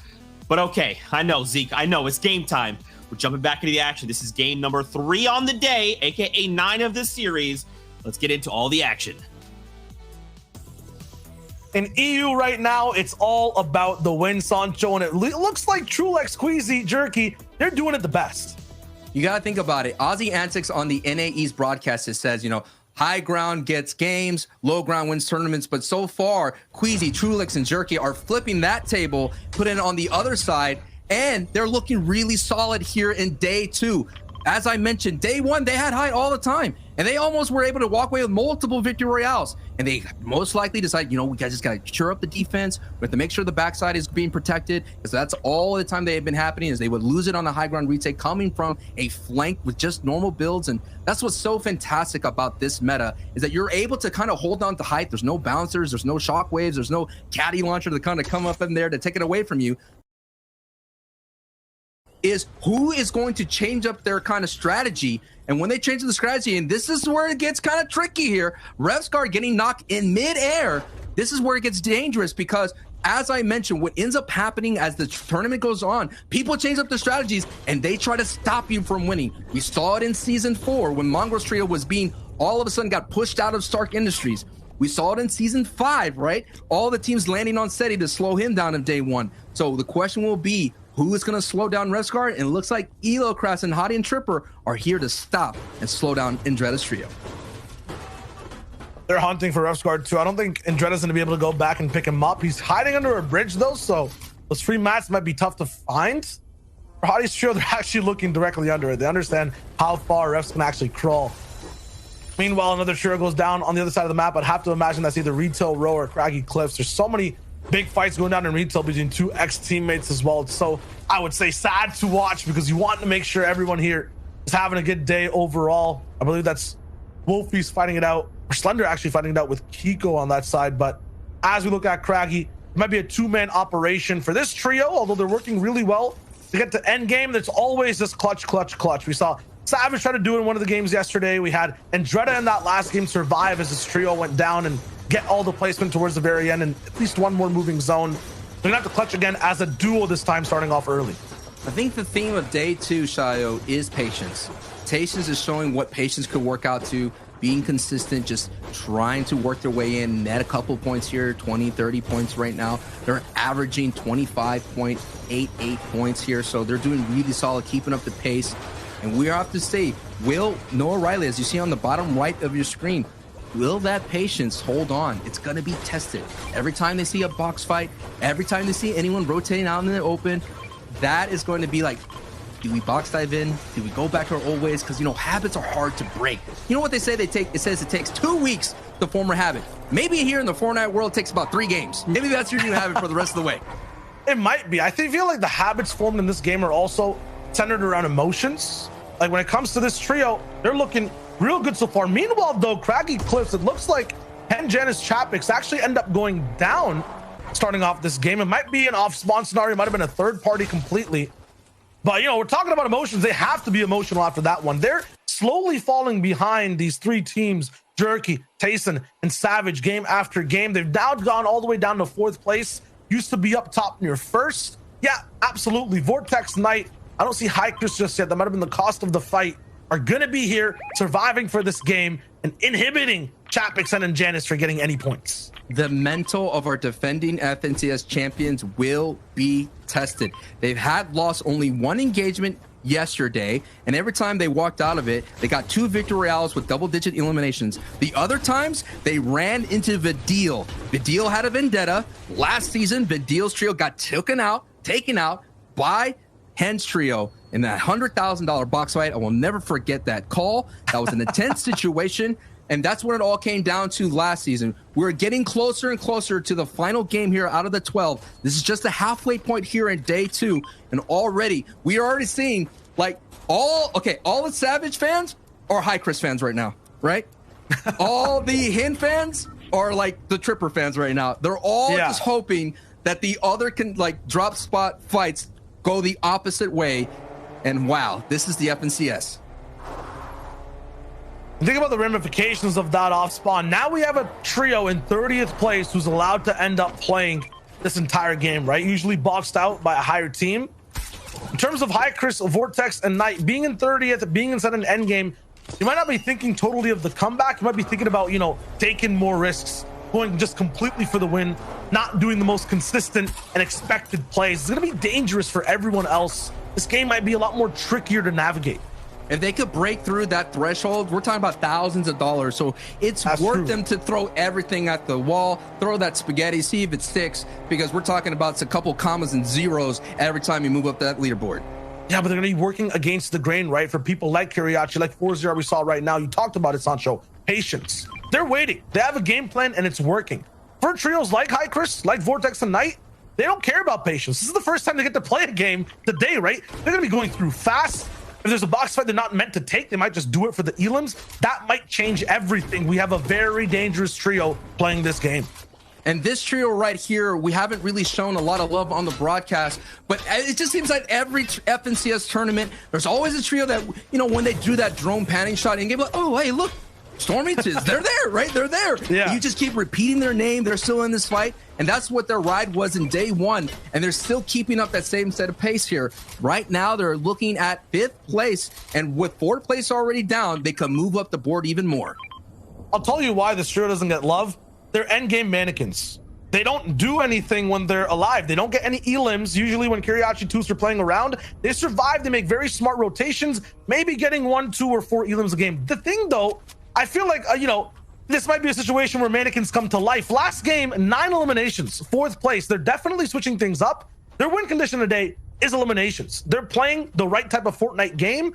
They need to play the other side of it, though, and actually have an impact in their zones and lobby. And Nos is by himself too, walking around right now. But yeah, Kiriachi needs elims. They're doing it off the start of the day. Need to make sure they keep it up. Mannequins Coming Alive is totally an 80s movie reference right then and there. And now we have no O'Reilly Reason and Vidil. It's so interesting, though. I thought this trio would be able to push out to the coast. I thought they would go back into being more aggressive, being more that ruthless trio, you know, taking out those legions of players. But I don't know who is this team? Like, I want to know who is this team. I'll tell you what, I was talking about emotions before, right? These guys feel really good and they're happy when they're pushing teams and it works out. When that doesn't happen, you start to get negative emotions associated with that push, right? Now today, they're playing patience and they're getting points. You get points, you're happy. They're just riding those emotions, and now the patience is coming naturally. So very emotional team. What they're doing is making them very, very happy. They know it's working. They're getting points. They're going to keep doing it. They're going to the gym. You know, this is like their 2nd week. They're seeing the abs kind of pop out a little bit. They're like, okay, maybe I'll stick with this new lifestyle. And at the same time, I'll stick with this diet. But these guys, they love to eat. And right now they're just holding on. You know, they're just, hey, they're calorie deficient. They're making sure they're leaning out, because when they get lean, they are dangerous and they are mean. Other side of it, we're watching it. Way's actually in the distance. They also like fighting a lot, but the patience sometimes comes at an offbeat, like a weird time. Sometimes too patient when they should be aggressive. They're still learning that type of game, and they're actually very similar, I would say, to Vidil and O'Reilly and Reason when it comes to, you know, approaching mid and end game. But we'll see. They're kind of in the same spot. Maybe they can also bring it up. 7th place, rolling into. They're looking really good throughout the day. The aggression hasn't been turned on completely, but you know, they're very consistent at just making games. 2/3 back to back from Nebs, Bubak, and Ways rolling through actually gets them all the way into the top 10. If they can get another third, I mean, lucky number 3 for this trio. They're looking real good. Meanwhile, 4-0 Nate, Tayson, I mean, there's so much to talk about with these guys. Top 3 right now. You know, lots of doubts in the preseason, lots of doubts while we were watching them from qualifiers to heats. They fixed everything. And once again, they're surviving. I have their win condition just kind of written down, as we talked about it last game a little bit as well, Sancho, for the tournament. They need to start owning these games, making it their own. What are the names we've been talking about in the last few games? We said Trulix a lot. We said Savage. We're talking about Hen. It feels like, once again, 4-0, Tayson, and Nate are paint on the wall. Definitely there, but they're not the talk of the town so far. They need to be that way. They need to make these flashy plays if they want to win this tournament. They can do it. 22 elims in the heat stage. Yeah. It's in there. It's in there. It's in there. Mappy, Red Rush, Asterios, not kind of having the same success that they had in the previous day. Slowly slipping out of the top 3. Right now coming in 8th, Shayo. It's just right now their style is about playing center. So they're coming out of the Cammy split. Now Andreas, the Savage, and Rescard now back in full force. They were able to get the reboot card and bring them back nice. their trio mate. So that's looking good. It's slowing down though. So they may not have strong weapons, or they may not have all the mats and resources. So expect this trio to be a little bit more aggressive. Marine is now sending in the Sting Post to open up their rotation to slow down the peak. And so what you gotta do, man, you gotta send in those stink bows just to open up a little bit. That's gonna give the signal for Refsguard and Jordan Savage to rotate through to Lazy Lake, which has been a battleground in this tournament. These guys have to have extra health or something. They survive so many crazy situations. Refsguard going down off spawn. They have to travel to get the reboot. They do it in enough time and then have a chance to actually have some type of loadout. You're right, Sancho, it's kind of weak, but what does this mean for Refsguard being rebooted? This trio allowed to play this game. They're in first, Sancho, right? Yes. Them alive, full forces. This mean Queasy, Trulex, and Jerky, they have a tough time, kind of taking hold of this game. They're off screen right now too. This is perfect. They're gonna have a tough time kind of taking over first if that team's alive. Same thing for 4-0, Nate and Tayson. They'll have a tough time if Savage is alive. It might even look like Trulex, Queasy, and Jerky might not stay this way the entire game. Snazy's here. This is Southside and Alexa's home. It's been invaded by multiple teams. And now they're looking to just fight one off for the moment. I'm not sure how far this fight will go, but you never know right now. These things are still being thrown in.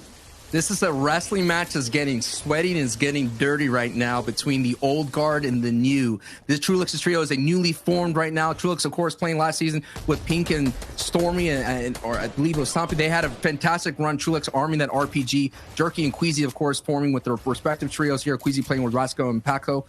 And wow, I mean, for them to be able to hold on right now, look at this. There's a 3-trio kind of standoff right now with Fast Roxy, Ardent, and Pizza coming from Misty. And then you have this team from Camp Cod. Snaze's trio, they're going to want this fight because they're low on Storm Surge. Because you come from Camp Cod, this is your opportunity to get those tags in. Wow, Queasy's still finding a way in these bases with two teams around them. Shoot off on another way far away on a hill. That's crazy. That's huge for the tags as well. And man, I wish Ardent, Pizza, and Fast Roki had a theme song. It feels like every time there's a third party coming through, these guys roll in with a jingle and they're the ones to cause chaos every single time, whether it's at Lazy Lake, now it's down below at Camp Cod. I always have some type of song playing in my head when I see Fast Roki on screen. They just make things crazy. It's basically, that's a third party, right? That is what that's a third party. So that right now is just being so aggressive all over the place, and Lazy Lake is where they like to push on through. So they're seeing some opportunities to get some tags here on the Storm line edge. Red Rush in center. Zone is pushing them a little bit further. This is very going to be interesting in-game style if it goes down to Misty Meadows Lake. We see Zako's trio already setting up an opportunity here. We've seen when it was here in Lazy Lake yesterday, Jules was able to hold on to height there in game 4. But there was 3 different height retakes and they lost it. And Pizza is actually getting gobbled right now. Down he goes. Wolfies is getting eliminated. Elocrats is getting eliminating the feed. Now this engagement is opening up just a little bit more. Just like Pistachio Nut just opens up a little bit more. Before you know it, they're going to be able to gobble that up and get some confirmation and some 2 Elim points. Fast Roki down. The third party trio not going to be able to operate today. For this game, the one trio to watch has to be Red Rushes. They ended up coming second all the way on low ground, played it really well. They're kind of the kings of navigating Lazy Lake, but what it looks like right now is they're actually under Surge. This is going to be a very crucial pump shot map. He has to hit. Surge actually goes away. You can back up, my friend. No! At the last second, Surge stopped 70 players. Mappy overstepped. The trio that clutched out this zone yesterday is going to be one man down. Mappy is also most consistent in terms of surviving and being able to support his teammates too. He's not going to be there. This is looking tough on day number 2 for Red Rush. And that was a big refresher elimination right there for Andretta's trio, knowing that they had a reboot teammate. Now they could take his loot, Mappy's loot, and be able to move on through right now. That was always a question mark for Red Rush. If you're going to play center, you're going to have to hit your tags. You're going to have to find people in your rotations, because if not, Storm Surge will be knocking on your door to collect that build. This is actually tough, I feel like, for Savage and Jenner and Refsguard. They like wide open low ground that doesn't really switch layers. Their lifeline for this entire tournament and their playstyle is low ground. If they don't have a consistent low ground type of terrain to play, they're going to be in trouble for games. Lazy, I feel like it's kind of like that with all the builds, the buildings, and the fact that it can go to the mountains and the river.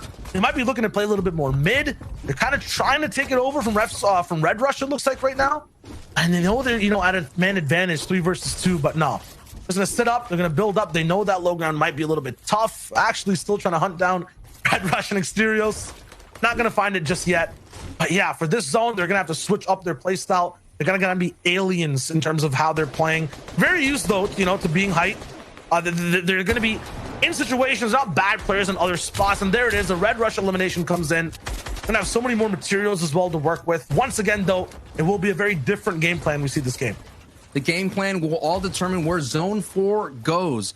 Zone 4 is really close to them. They could work through these kind of natural buildings, the ones that are set here, and find their way in. Now we're looking at Tayson, Nate, and ForZR, who's made their way in from sweaty stands here on a very dead side rotation, considering that Misty Meadows trios have already rotated through. We already saw Pizza way down there, and it pushes south. So Andrea's trio has some work to do. There's a couple of trios along their way, but Tayson's, ForZR, and Nate don't have to do any work. But Shayo, look at how much of the aquatic lake is eating up Zone 4, and we already seen when it comes to the FNCS wow. I cannot wait where this in-game goes. I mean, I'm trying to think what happened last season. There was Staten Island's reference that I remember. There was so much zaniness too going crazy. down. It was too crazy last season. And for ForZR's true, it already looks like they have water in their lungs before they dive into the lake. They're down on HP. They're looking bad, pretty much like Waze right now on HP too. Has to dive into some minis and not a flop or a med kit. It's fine. But yeah, for a lot of trios, you have to be very careful at how much damage they're taking getting to the zone. Sancho is absolutely correct. Once you're here, it's going to take you double the build to be able to survive. You have to build on the floor. And then every single opening there's going to be even more eyes looking at you. There's no buildings, no terrain in the way. So that will say, Queezy's trio, known to take height. If they could take it here in this in-game, that is a really strong probability for them to walk away with the Victory Royale and catch up to Resguard, and Andretta, and Savage. That's all it is right now. People trying to catch up to Savage, but Savage has to go down alongside Andretta and Resguard for that to happen. No O'Reilly, Vidil, and Reason. Mid-ground this time, I don't think Reason wants to get headshot, bow sniped again. They're looking to play defense and make sure all three are alive. They're so good when they're a trio. Look at it, the waterfalls on the right. They're on a higher layer. It's tough for them to do their classic box-to-box beam, but they'll find a way. Bat Sniper on the receiving end. They're going to be really cornered down here. Esti, this is their home turf. Sancho, they were born in Lazy Lake, and right now they're getting molded by Noah Riley, Vidil, and Reason. Yeah, it looks like all the tourists from Lazy Lake are coming in and kind of changing the neighborhood that they're known to. You know, people like, the neighborhood was never the same. Everything's different now. I wish it was back in the old days. But those old days, everything's been upgraded and everything's been infiltrated by all the people that are moving on through in Waze right now. 22 below has some work to do to be able to survive right now. Nebs, Bubak, and Waze have been doing a fantastic time of being in the middle of the packet in-game, just getting there, but barely one above. And so many people have to go down. 14, 13 people now, and now they're dipping into the rest of the hard mats. They're on the rope, Shayo, and they have Gray on their layer. Still have a chance to punch back and fight. Wade's looking for any shots left and right. Neb's actually going down on the backside. Bubak will have to try to make amends for it, but Zone's coming in, so they actually can't even get to the loot or the body. Wade's looking on the right side. Wolfie's looking down bad on the bill. Switches to wood, back to metal. Wolfie's trying to go for it, and Andretta might have been knocked. Queasy also down to the Zaiku. Everything is turning on its head, and it's not even rotating yet. It's not even closing in half and half. Hey, did these guys even reload? What is the mag size for Waze and Bubak? The shots are not stopping. Thunder down. Wolfie's low HP. They picked up another jam sites here now. The edge of the zone is just catastrophic for any team down below. Waze and Bubak are not holding anything back. All the teams that were on that struggle southern rotation are now breathing a sigh of relief. And Reason O'Reilly, thank you. Get up there and show that Bloomy's now being taken over. That is a huge play. And Noah O'Reilly and Reason are back up into the sky, and they are soaring. They may be soaring to the top of the leaderboard here after this match. That was a big, just an alpha ramp right out to, and Bloomy's trio, I've been there before. I know what it feels like to be ramped up to. It's a scary sight, especially when you have Noah, Reason, and the deal going up to your door. Man, I was about to talk about it in a second when we went back to Bloomy, but I was going to say they have had height in other games. Their weakness is literally God ramps. There's been multiple games. I think it was Trulex who God read them yesterday. They're on height. They're going to get bow sniped or something. This time, Reason, Noah Riley, and Vidil, I think they understood height wasn't being that active. Bloomy, you know, a little bit new to looking at how to actually play it. And boom, they're up there. It looks good. 4-0 Nate and Taysom, though, once again, lost at sea. This is just So bad. They're the only trio all the way on the backside too. What a horrible situation for them to be in so far. So close to the top of the leaderboard too. Can't go down here. Nate trying to clutch it up. 6 HP. It looks like it's the 9th zone for him right now, but the moving zones haven't even started. Every team is shooting at him. I count at least 15 ARs. Somehow he still finds a little bit of levity in the situation, a little bit of peace. He'll survive for a bit, but he's on borrowed time. Nate, he's gonna have to turn into a Houdini to survive that max pull, because he's gonna have to go through the entire lobby. We'll keep an eye on the feed, but now all eyes are going back to our first place team of Refsguard, Andretta, and Savage. Zone thankfully pulls their way. Nate gets taken out by Jerky there, so that run is over. The Magician could not get out of that trap. Now, Refsguard, Andretta, Savage, just focus in here. Let's tell you the gravity of the situation here. Throughout the entire time, they've been getting as many placements here, getting just enough elims just to be able to stay ahead of the push from Queasy, to stay ahead from Hen and Tayson. Now Tayson's gone. Now Hen is gone. They just have to avoid Queasy here. And look at how much damage Noah Riley and the Deal and Reason are. Over 1,000. Now this is where they traditionally are in the early game, but now they're doing it at the end game. And this is one of the easiest zones to maintain height. So many top buildings, so many old builds to connect to. Noah Riley, Vidil, and Reason have a huge chart they can operate off of. No one should be able to really take it down. They could get stuck on from the back in these earlier zones. If they make it to zone 8, I feel like they can't be stopped. Meanwhile, though, on low, Stormy right above Savage. Snazy also moving in. Floki rolling through. Forziar gone and Hen is gone. That's 3rd and 4th place down. There's a lot of room for people to move up. Second place. Jerky can't. Second place is on a lifeline right now. One last teammate left alive. Height is just punishing everyone. Trulex, you have to stay alive for this placement, my friend. Your tournament run might be at stake over here on the 3rd game of the 2nd day. He's looking to see what he does next. Zone actually does pull away. It's all of the Trulex to hold on to spot number 2 right now. He's not gonna be able to get the revive. Meanwhile, Vidil's still popping all the way up top on height. Joe Shadow moving down below. Refsguard and Savage is still ahead of zone. Ahead of zone and looking healthy. That's exactly where the position that there would be. Every time they find success at in-game, they're right then and there. And look at it. All the pressure's going down right now from Noah Riley and Vidil and Reason here. Trulex is on the backside. Trulex has to hold on. Trulex is in 2nd place without any kind of HP to med back up to full health here. But now all eyes are on this new form trio. It feels like they're just changed their ways, being patient. Let's go back into the great. The Deal and Reason now on height. Savage and Dread and Refsguard working through those buildings like you pointed out here, just giving them a little bit more time, a little bit more placement points, and now we're in the top 10. And this is where low ground kind of gets tricky. Cars in the way, buildings you can't really break through in time either. No builds. Savage, no builds, nothing to really reform in terms of trees. They split up a little bit of mats. Minis also dropped down. It's looking like a 3v3 between Refsguard and Dreda Savage. Reason, Noah Riley, Vidil at the very end, but they still have to survive. Thomas HD alive as a solo all the way on the backside. Andalex actually going down from up top. The server's getting squeezed right now. And Dreda, Refsguard, Savage are waiting, and boom! This is big. Big shots coming through. Shadow, Joe, and Stompy kind of stuck on the left corner. Savage, though, is caught out. He was too far, and he goes down. It's up to Andretta and Refsguard to carry that torch to first place all the way. Meanwhile, Zyku taking out Stormer right from the backside. Low ground is a maze, a labyrinth, and you can't just hug the right wall. There's no solution to this. You have to react to everything going on in front of you. Noah Riley is getting close and personal, dropping for height, looking for box-to-box fights. Shakeoffs going down. They still have mass to survive. The Deal, Noah Riley are the dogs, are sending down there to get some big bites on the low ground. They're going up for some air, and they're diving back into the mess that's on this low ground. Opportunity here for another victory royale. Stompy gets bopped. Here we go. This is it right here, Shio. It's a top 4 situation, and I'm just taking a look, and I believe Andretta is still holding on. This is going to be a big game for them, but if Noah Riley, Vidil, and Reason could get some eliminations and the victory royale, they're going to be able to get into that top 3.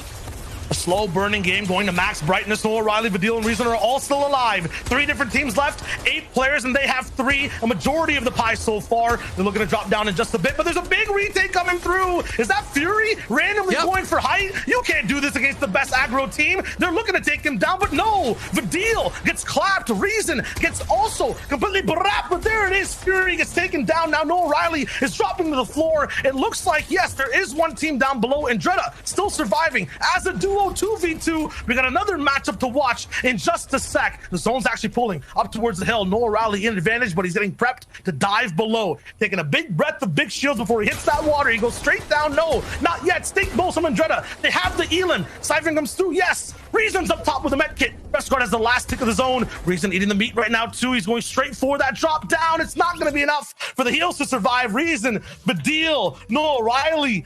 Textbook game. That was absolutely crazy to watch. Was that 10 elims, 17 total for that trio? Was that and the victory royale? I thought that was going to be a top 3. They're going to the moon. They're going to the moon. No, they're going to a different galaxy. They're going to a different. We don't know where they're going, man. Yo, see, Levin Reese, give us an astronomical chart. Where's this trio going, real man? Show me the desk. Show me the desk. Bro, we're full warp, dude. We're going to a different galaxy, a different time zone, a different timeline. It is just not even in the same realm any longer. And by the way, boys, Badil's trio, that's a new elimination record. That's right. We're seeing action like you would not believe. Reese and Levin, I just cannot understand how these games just don't stop. It is just constant action, constant blows going back and forth. I don't know if my little baby heart can take it. I don't think my big boy heart can take it. Like, this was an incredible game from these guys. Record breaking actually for FNCS finals overall. 17 eliminations, the most amount of points in history so far. This is something that we do not see often. And we've called this yesterday and today, saying that these guys are going to pop off with a 10, 15, 20 elimination game. Insane.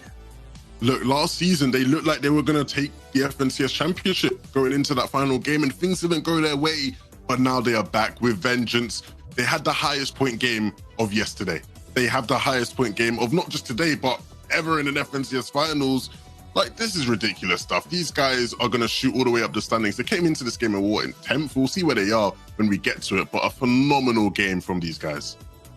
And it's a very different game, right? When you can dethrone that #1 team going into the game, I mean, without Hen, Janice, and Chapix, I feel like everyone else just had breathing room, right? They were just allowed to operate without this, like, pressure, Levin.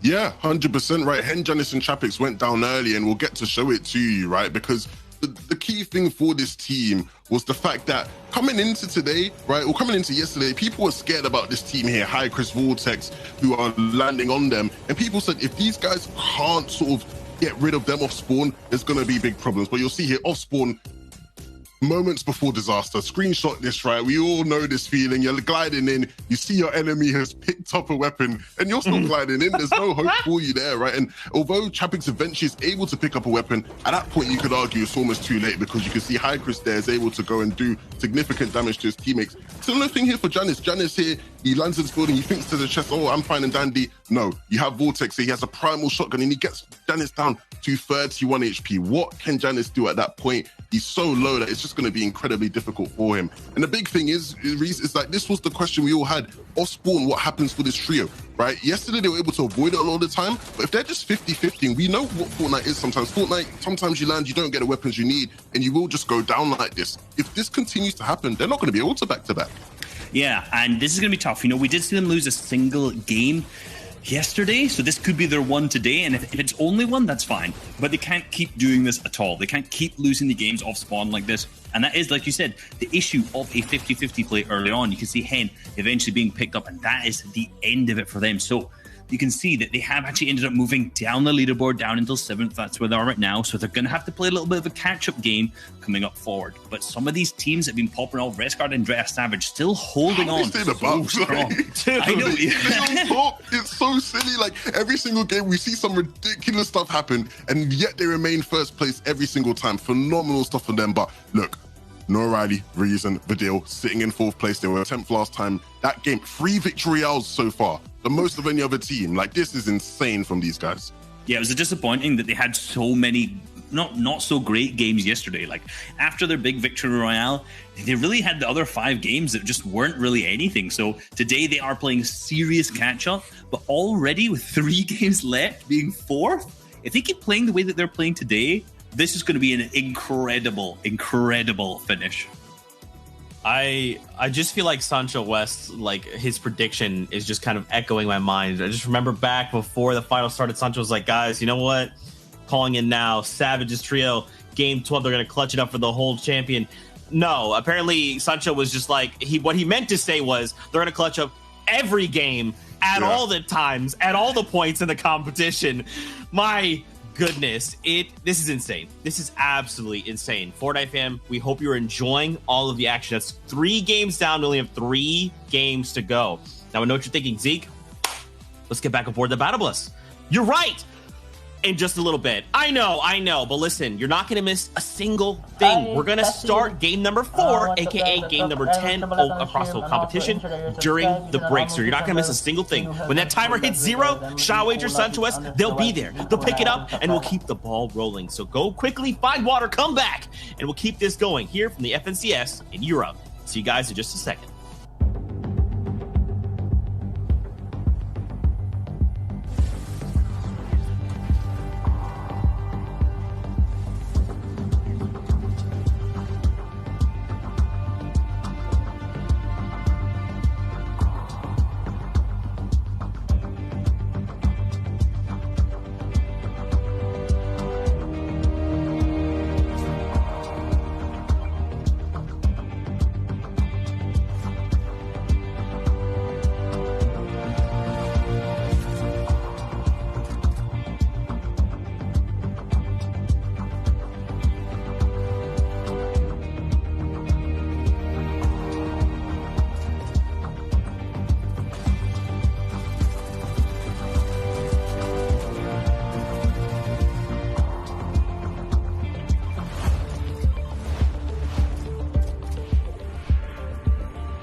Welcome back to the European FNCS Finals. It's day number 2. We're on game number 10 of 12, and our previous FNCS champions on your screen right now, Hen, Janice, Chapix, finally allowed to play this game. They've been contesting off spawn 24/7, all 10 games. They've lost 2 so far. The last one we just watched, but this time, if you're watching during the break, that fight ended in what, 3 seconds, Sancho? And more importantly, they've been chilling in their lobbies respectively for about 25 minutes or so. So we all know that gave them time to kind of chill out for a little bit, reset. We've been saying countless times, when they get out of Craig Eclipse, they have the potential to win it all with a victory royale and double-digit eliminations. So now we're getting into it. We have 3 games left here of the FNCS EU before we crown either a defending champion or we crown a 3-time champion in Tayson, Nate, and Tayson's going to be that one right there. But the whole thing about this right now is, what kind of games going forward do these trios need? And Jonah Resguard and Savage, they don't need anything special. They just got to hold on, keep getting to end game, trust the process. That's all they have to do. Now, for people like Vidil, Noah Riley, and Reason, who have been on a terror, making their way up, they just have to now slow down just a little bit more. I don't know. I can't get a pulse on that team. It's like a team I've never seen before, you know? They have 3 VRs, and today we're watching them, and I feel like we're kind of getting tricked. Their entire game plan has been good, but they've gone down at 27th place. They've gone down at 16th place as well. They're a very flip-floppy team. Every time they win, Sancho, their next game, they don't get that many points. So we just saw them win another game, right? Game number 9 rolling in. And now for game 10, if the pattern continues, they're going to be looking at a game with no points again. They have to break this curse if they want to make it all the way up top on the scene. Chulak, Squeezy, and Jerky 2 have been attempting to be curse breakers today. On day number 1, in the first 6 games, they had so many good positions on height. They ended up getting taken over. It was tough. It was rough for them overall. Today now, they're in 2nd place. They're right behind this trio on your screen, Savage, Andretta, and Refsguard. They've had a great day of games so far, but they've also been a little bit flip-floppy. They have a win, 17th place. It's looking kind of weird. Everyone right now, this game matters so much. They have to be very consistent. What's on the line is life-changing money. Hundreds and thousands of dollars for every single trio that we saw here are playing with that on their top of their minds. Every moment matters for them. Every build, every call out, every engagement is going to matter for them in these next 3 games. I can't imagine feeling the pressure. The only thing I've had that's close was playing in a local video game store. That's it. And my prize was a $20 gift card. So, hey, that was the tip of top of my prime, and I can't imagine playing for hundreds and hundreds of thousands of dollars. That 1.3 million total dollar prize pool when it comes to Europe. $300,000 for the trio who's rolling in first place. Squeezy, Trulex, and Jerky could be that trio, but once again, they cannot afford to make any mistakes from here on out. Those last 3 games, they kind of shape exactly how your entire tournament run looks. If you're behind, you have a big chance to get ahead. If you're ahead, you have to play defense. And these guys are caught in between, Sancho. They're ahead of the rest of the lobby, but behind Titans, they can't seem to shake down completely in these games. These rotations have to be perfect, and the end game has to be crisp. And they absolutely earned their spot. They're going against the Andalexes of the world. They're going up against the up-and-comers and Jules right now getting tagged on their rotation. So they're clawing their way, trying to hold on and avoid anybody that's trying to pull them down and slip them. Now, we're talking about movement. The deal, Noah Riley and Reason, 6 places they moved up. They've had 2 back-to-back games that have moved them up their leaderboard. And look at their strategy. They've just totally changed. And, this kind of reminds me of, at Rose, where we're watching like Unknown, and where all the question was, what would Unknown look like in in-game? If Unknown down there in the NA, what will he do if he just slow down, be patient, that chaotic energy, that be able to box fight anybody? He was doing some things in the past that were just phenomenal. The same thing like as well, like Face Sway, right? What would Sway look like if you kind of got to in-game? Well, we're seeing right here a game that they just flip-flop everything, the script. They were getting like these 10 elim games, right? In the early game. Now they're getting those 10 elim games at in-game, and they're getting those bonus placement points. That's why they're moving up the board so fast and ferociously.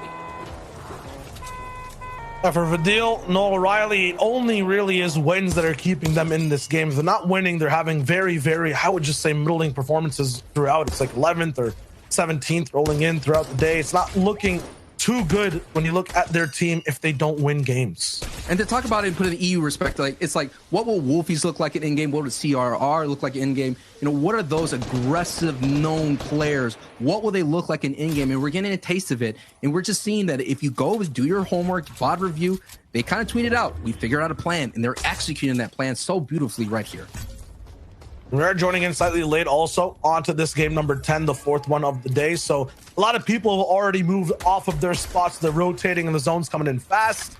I was thinking to myself, wait a minute, Forza aren't in Lazy Lake and we just started casting? No, this is all the way in a mid-game rotation, and their tags are looking a little bit low, but this is where they actually end up doing the damage. This is going to be a very good spot, but it's going to be shared alongside Fusion and Nexus down below. They love knocking on your walls, and then up top you have Scram, Putrick. We're desperate right now, looking for more points, looking for a way to get back into the competition.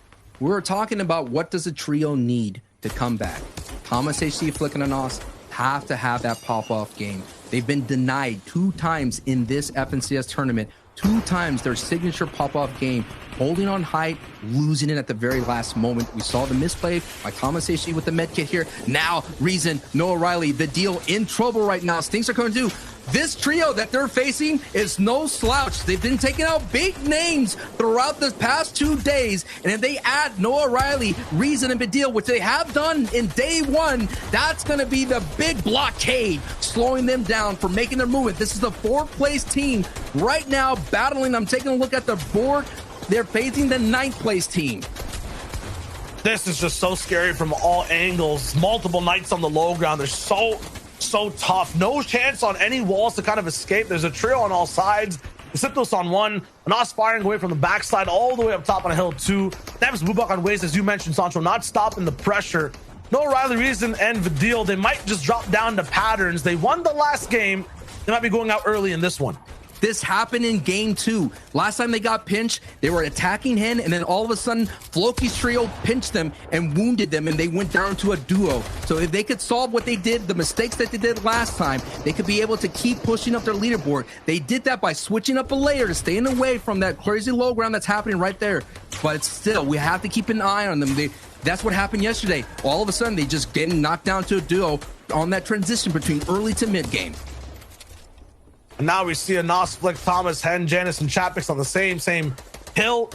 Noel Riley, Vidil right beside them as well. The top 3 from your last FNCS making a similar type rotation. It looks very similar to game 6 of last season as well. So slightly, you know, the zone that's kind of central going towards the south. It could pull up the Steamy, who knows? But Anas, Flick, Thomas, we were talking about them a little bit before as well, Sancho, when we were looking at, you know, how are things looking for them overall in these 12 games. Last season, after 9 games, they were looking a little bit worrisome as well. 4th place overall. They needed to come up and they got 2nd. They're now in 6th. They're looking for that climb up as well. We'll see if it's possible. Meanwhile, the big pressure from Bubak is too much to handle for Noah Riley, Reason, and Vidil. They go down once again, and it feels like the pattern will be true for this team. It's always a win followed by an early knockout. Noah Riley is still once again hanging on the ropes. You can try to see if he survives and plays for a little bit of placement, but we're kind of deep in this game. Reboots are very difficult to kind of take away when you're so close to so many trios. It should be wrap-ups for that squad. If there's a solo that you want in that trio, is Reason. Reason finished 7th place in Chapter 2, Season 3. So that is going to be interesting to see what Noah Riley can do as a solo. But Anas, Flick, and Thomas HD, who have a great day 2, have yet to have that. They're doing okay, but not by their standards. And now you're seeing in the feed Blasters, who just finally survived, save it down there in Weeping Woods, not make it into the middle game right there. But Ryan, Lanouf now have to deal with 2 of the Titans of the region ramping right over them, and they're not moving. They don't want any piece of this pie, but oh no! Chapix and Flick are colliding right here, and Chapix gets knocked.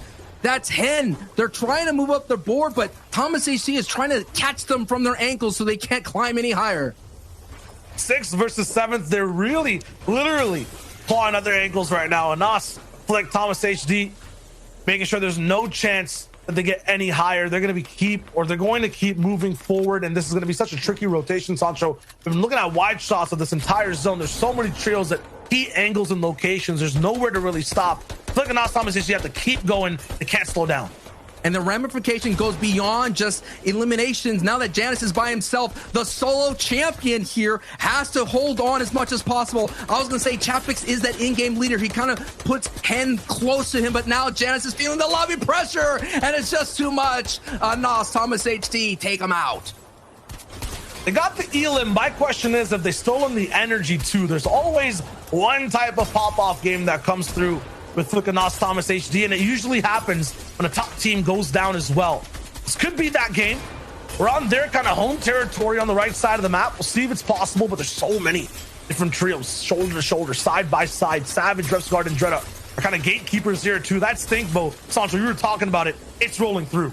Noah Riley gets an elimination, so Noah Riley is still on his feet, adding valuable points to the board here, especially now that we're seeing the top of the board a little bit in shambles right now at the moment. So Flick, Thomas, AC, and Nas, you're right. They're in their home turf here. We all know when there's a game on the line and you are the home team, there's just a little bit more pressure considering that the zone sometimes won't favor you. And I think for the longest time, this is the first time we've seen an East Coast zone in this FNCS EU tournament. That's very, very tough. Last time we were watching yesterday when Game 4 rolled in, it was Lazy Lake we were looking at. This time it's going to be Dirty Docks kind of, or at least the mountain where the grotto used to be. Savage and General Refsguard trying to take away the life raft that was basically thrown to Anas, Thomas, HD, and Flick, trying to get them out of the top 10. They're saying, no, I'm going to deflate it. There's no way we're letting you sit in this base rent-free. You're going to have to pay a little bit of tolls with your HP pools. And yeah, those things really bled through these builds. You can see Anas's HP, it's still slightly low. Thomas was on at 40 at the top of medkit to get all the way back up. They have to make this rotation now too. All that healing lost them a lot of time, and now every single trio is looking at them. But because they move first, and now these guys are moving late, they have a lot of different builds to kind of block the sight lines. They can just reuse them over, save on their mats as well. This is a pretty good angle as long as they don't get shot.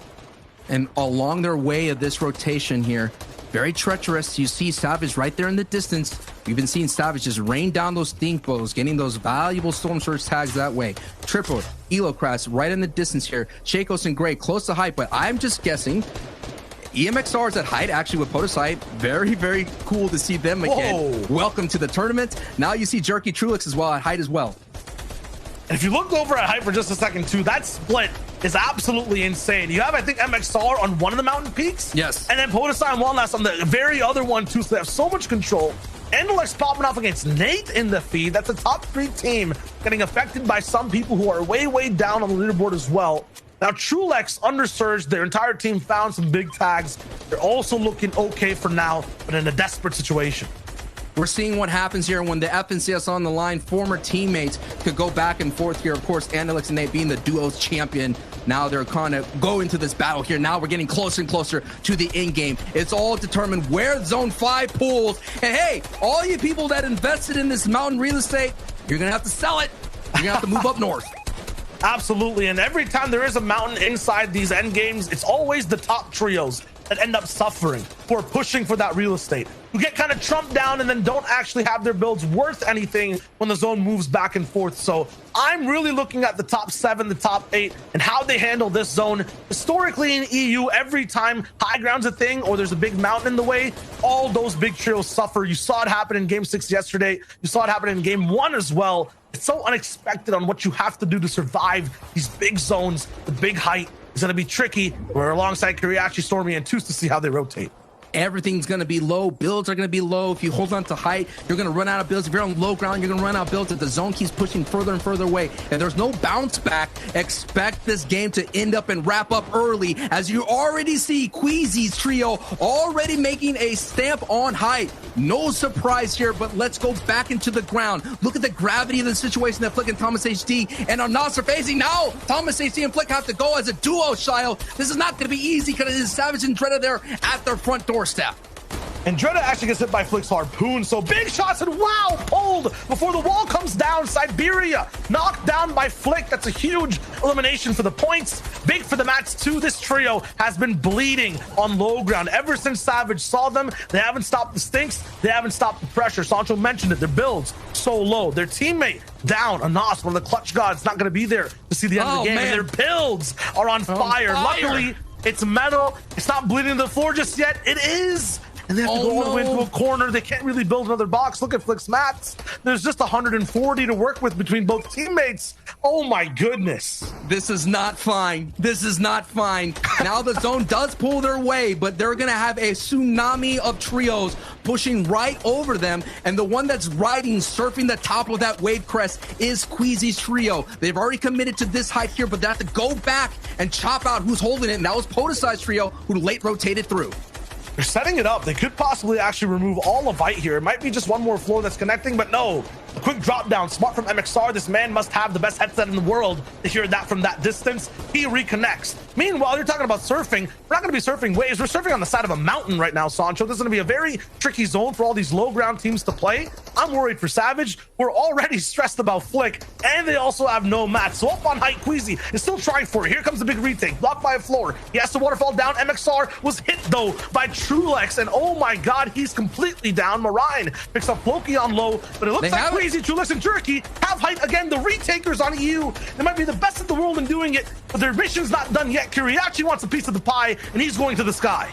Denied by Trulex, though. They have Height. Time and time again, the theme for this trio is holding on Height. They already have a victory royale, and they're right now in second place. But we all have to keep an eye on the low ground. Revsguard and Dread and Savage are still doing well. And when they're on their feet, they're not only going to get placement points, but the potential to rack up elims here. But the story is going to go back up to the Height here as we focus on in. They've only had 3 eliminations, and they could hurry up. If they could get into the front, they could stop everybody that's trying to get to the front side of the storm and just get more and more eliminations. But look at how much this is so claustrophobic right now for Savage and Dread and Revsguard. Revsguard on the sliver of HP, and now Savage without shield is going to retreat back into the shadows and just hope that the storm just gives them a moment just to breathe a little bit longer. It is the first place on the line, and there is that big sigh of relief as Savage gets a huge siphon from Marine. He has the HP, but didn't grab the mats. Revsguard goes down. Right now, we're in the underworld of this end game. Another big shot from Savage. He takes down Void and Dread on the backside, but he's inside zone, getting tickled in the back, but it doesn't feel good right now. Savage down, and then a clap. That entire trio's taken out. The bottom side of the zone has been invaded by the high and mid ground teams. Queasy and Trulex, we didn't forget about you. Let's wrap up this game. In a blink of an eye, they had low eliminations, but now look, they have 8 eliminations, and they're gonna get another one. 148 Elo Crash. You got greeted by the big shots right here, walking out of Storm, and now Queasy's just gonna get enough of the little builds. It's a top 3 situation. The 25 HP rock shot. Queasy, what a big strategy right there to get that elimination. After that, more elims and siphons come through. 2-man situation on Height right now, but they're at the advantage. It's a 2v1. Snazy is back and looking to try to clutch this from low. He has lots of builds to work with, but the pinch is too strong from the Height God team. Retakes, pressure, and strategy you can't expect. Queasy, Trulex, and Jerky are amazing at this game. 13 eliminations and the victory royale. The adjustments are ringing true, and we're seeing what Height is doing in this meta. Last season, it was the low ground teams just getting these high number eliminations and the victory royale, but we're seeing that the air is a little bit cleaner on Height. They're able to have that endurance. They're able to outlast the low ground, and that was a phenomenal performance from Queasy's trio, Shio. Yeah, that was just such a strange game for all the low teams. It was so tough to play. Zeke, Levin, and Reese need to break that one down. There's definitely things to talk about in that game. Guys, I said it a couple games ago. These guys are the high ground kings, okay? I don't understand. They're not even in high ground, okay? It's like, all right, this is it, the tail of the competition. They're like, oh yeah, look, there's a trio above us, no problem, yeah. The moment they start to move, that's it. Queasy, he's up there. Kiriachi was like, oh yeah, I'd like high ground. That seems like a good idea. No, Queasy was like, no, here's one floor. Stop, don't move. And they were like, all right, sounds good, man. You got it, whatever. I don't understand, Reese. I don't get it. I don't get it. I don't know how. It was the chop play that really did it for them. Obviously, they saw they weren't on that 5th zone. They chopped it out. They managed to just get it from there. And like you said, we did see Kiriachi's team going for that. But you noticed that I'm pretty sure Trulex had peppers at that time because he flew ahead. If not, he was just ahead of the game, flew up to Kite from there. But one of the big notes to know about that game is we've been talking about this team repeatedly having low eliminations over and over. Every single time on the first day, these guys had 3-4 elims, pretty much none come to movement. I think there was an 11 or 12 elimination game there, which is significantly higher than normal. They were 25 points behind first coming into this, so that could be a huge clutch. They may have actually overtaken first place there. Yeah, that is a genuine possibility as we sort of get into the final stages of the tournament. It's crazy to think that's possible, especially with how long it feels like Savage's trio has been above. But looking at these guys, man, all season long, when we've seen them get an opportunity to shine in, these sort of final formats, there's literally been nothing that they've done that suggested they wouldn't be able to perform like this.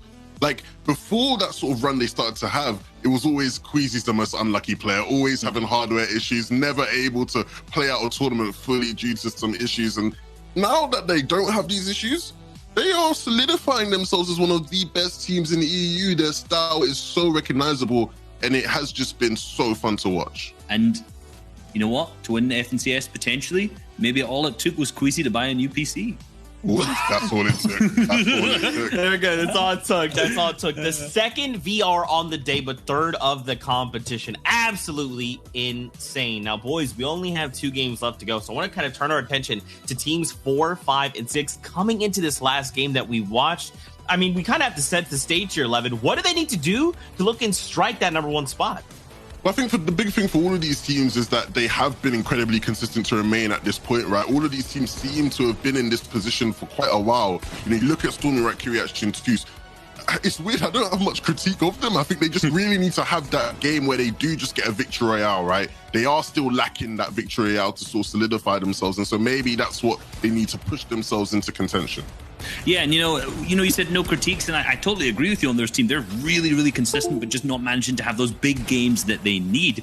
But again, Flick and Aston Thomas kind of in a similar boat, but they've had maybe one good big pop-off game, which obviously we saw was the game where they didn't quite manage to pick up the victory round, game 1 today. So they were down kind of that 5th to 6th range, and for these guys, they obviously won first, but I think top 3 is really where they're looking at right now. Yeah, and reason O'Reilly Vidil went down in 21st that game, right? So they need to get back to what they were doing just before, where they're getting these massive victory out games, because they have dropped down to 5th. But look at who's taken over 3rd place. Just 5 points in it, guys. 5 points in it. Queasy, Trulex, and Juruki are now at the top of the standings. 3 victory royales, joining Norani, Reason, and Vidil in that 3 group. Like, this is some crazy stuff. This is actually really insane, because I think this is the first time today that we've seen Rescard and Savage lose the first place slot. So this is the first time they've gone down, but again, only 5 points between it. And man, if you look at this, you see Queasy, Trulex, and Juruki all the way with 3 victory royales. Every time we look at a match, 5th zone, we talk about them, they're relevant. It's hard to say that they do not belong at the top of the leaderboard based off their performances these last 2 days. 100%. Now let's take a look at 11 to 20, because some of these teams will still need to have big games if they want to push themselves into that top 10. Look, if first place becomes out of grabs, you still want top 3, right? You want an auto-call spot for the next finals. Some of these teams may be able to do that. I feel like we have the same conversation about Joe, Stompy, and Shadow. They had that 1 victory yesterday, not been able to do much outside of that. I think a big disappointment here is Red Rush, Exteriors, and Mappy, who came into today in what, 2nd place or something? They were 3rd, yeah. 3rd place, and now they're sitting in 12th, right? Things have really fallen off for them. They need to sort of pick things up. And Floki, Clement, and the Sipsos, to me, right, they're the 2nd best team today. If you were just getting the standings from today, they've been like a top 3 team today. But because of their failings from yesterday, it is still an uphill battle for them. Yeah, yesterday is a day that they probably won't want to talk about too much, to be honest. But, we have to when you look into the cumulative scores. And, them in 14th right now, definitely, that's still a huge achievement. But these guys were looking for a top 3 finish, let's be real. Same with some of these other teams on here. Flois, Kaiser, and Hellfire. If we're going to talk about a team that has potential to pop off, thinking back to their qualifier where they managed to drop 17 eliminations, had 2 other games in double digits, you've got to think that Flois, Kaiser, Hellfire, if they get going, if they get situated on a low ground situation where Savage is not already there, these guys must be able to pop off a huge amount. And yes, they're currently in 20th, right? They're not in there, but again, every time you climb placements higher from here, more and more earnings over and over again. So it's definitely worth, and obviously the bragging rights. Came 15th sounds much cooler than 20th. Bragging rights. Yeah, 100%. You always want the bragging rights, and the extra dosh does help a bit, doesn't it? So A little bit. not bad. Yeah. Oh man, boys, we only have 2 games left to go. It is a battle between first and second place. How is this all gonna go? How is this going to unfold? Hang on to your seats, Fortnite fam. We're going into the next game on the day. Sancho with Shy Wager. Back over to you, friends. Thank you so much, Zeke, Levin, and Reese. 2 teams at the top with 2 more games left to play. Sancho could not be more perfect. This game matters the most for everyone on the board, though. It's a 2-trio race, and it's going to come down to the final moments. 2 more games here for the FNCS EU region. Thousands, hundreds of thousands of dollars, over $1 million prize pool is at stake. And now, Trulix, Queasy, and Jerky, the only thing that concerns me is this split that they have. We saw in the qualifier stage numerous times somebody random just hiding and waiting out, where they go to that character down there in Flush Factory. And look, bad sniper Marvin trying to be the kind of spoilers here for a moment, looking to all that they can to kind of return their fate and maybe net themselves a little bit more scratch. Trulix is hyper aware. They've been interrupted so many times in unique ways. They're done playing it, risky whatsoever. They always leave one person behind. This time it'll be Trulix. To make sure no one's flying in, he always ends up landing early because this kind of generator building is on the upside, a higher point of landing. So everyone else on their team, Queasy and Jerky, they end up going a lot lower. They're still gliding. Meanwhile, Trulix can be active and defend the team. Save it already down in the feed to Nikov. That Weeping Woods fight is just going over and over and over again. Past that, Noah Riley, Vidil, Reason. I mean, this has to be the game to watch for them. Every time they have a good game, it's followed by a bad one. Every time they have a bad game, it's followed by a first place, at least today. So patterns are correct. They could win this game and have a big showing. Meanwhile, at Craggy Cliffs, 11th game, Sancho, the fights don't stop. This is going to be monumental for Chapix and Hidden Janus. They have to walk away from Craggy Cliffs for them to have a chance to catch up. Right now, they slipped down 1 spot. Now they're in 8th place. This is what happens here when you're being contested. Hi, Chris, Vortex, Knight. The thorn on our champion's side here. This is one of those teams that just haven't been able to, discourage them from dropping. It was that one loss that they had in the previous day. Take a look here. The winner of the last 2 EU finals had 3 victory royales, and we had 2 trios in this tournament here from Vidil and Jerky's trio having already accomplished that. But there's still 2 more games left. We'll all have eyes on these engagements and, of course, our elimination feed. Man, the slow burn type of game just kind of ruins the game plan for Chapix, Janus, and Hen. They like having control of the map as well as fighting this kind of big battle off spawn. It's going to be tough, Sancho. We're talking about they need this game is because they're in 8th place rolling in. About 90 points away from first place. They definitely need a double-digit Elam win to catch up for the win. In terms of catching up, to top 3, they're about 30-ish points away. So once again, a game of a difference. They're going to disengage. Haven't seen this happen today yet. It did happen yesterday. They go for the fish. They're going to be looking good so far. Going to have less loot, though, overall, and be bad on time. The last time they disengaged, I believe they had a little bit of a closer zone. This time, we're going towards what looks like Holly or Slurpee. It's going to be rough for them on rotate. They have to do this fast. And already, I feel like Podesai or MXR from Stealthy Stronghold is already on this island. Or my apologies, Bubak, actually, who's landing over at Stealthy. And he's on this island. He's already fished up a little bit. I think Janus and Chapix know on the top right POV. They might hunt him down, but he's already leaving the island. And look at High Chris in the water. The yellow arrows on the map. We're at Slurpee right now, but they're chasing down our previous FNCS champions. They're not letting them get away for free. We're here at Slurpee to keep tabs on the 4th place team of Kiriachi, Stormy, and Toos. The team that have just been having a really solid run, free rotations. Usually you have Slurp Factory contested here, and now going up against, that is Shadow's trio there, who are doing that Shantytown split.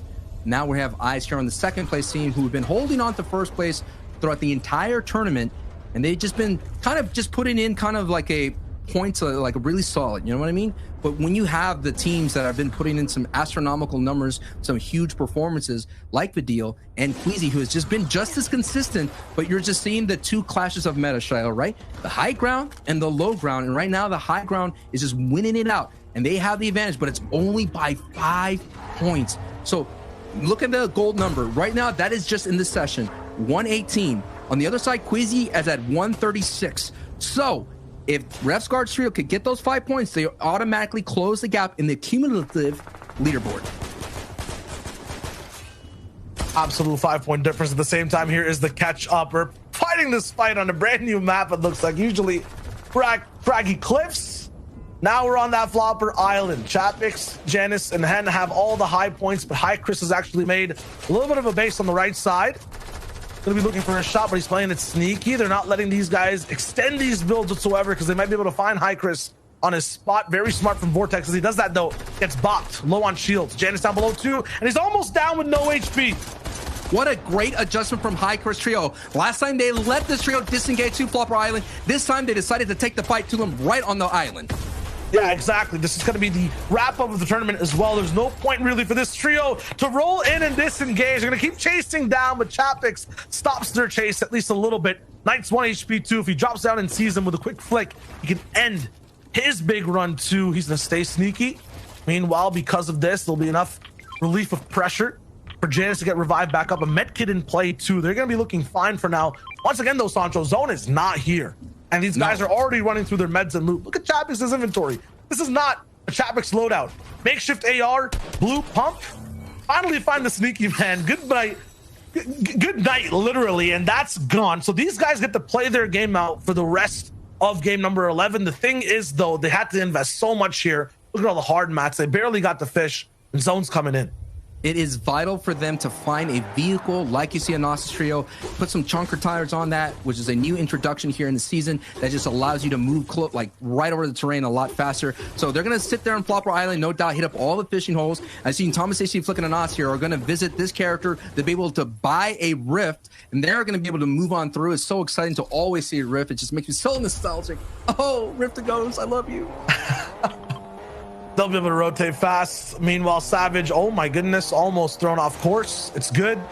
It's a little tough. The chunker tires a little bit, the suspension's a little high, you know? Yeah, I'm not sure if they were made to literally jump buildings, but Refsguard makes it happen. And while he does that, they're going to look for tags as well. This is a mobile surge of vehicle, and they're looking for it. They'll try to go for it. They'll move out. Refsguard will be able to heal and drive at the same time, or at least be in the car at the same time as he heals. Tulek, Squeezy, and Jerky, though. This is kind of the perspective. Second place and first, back to back. They got twos.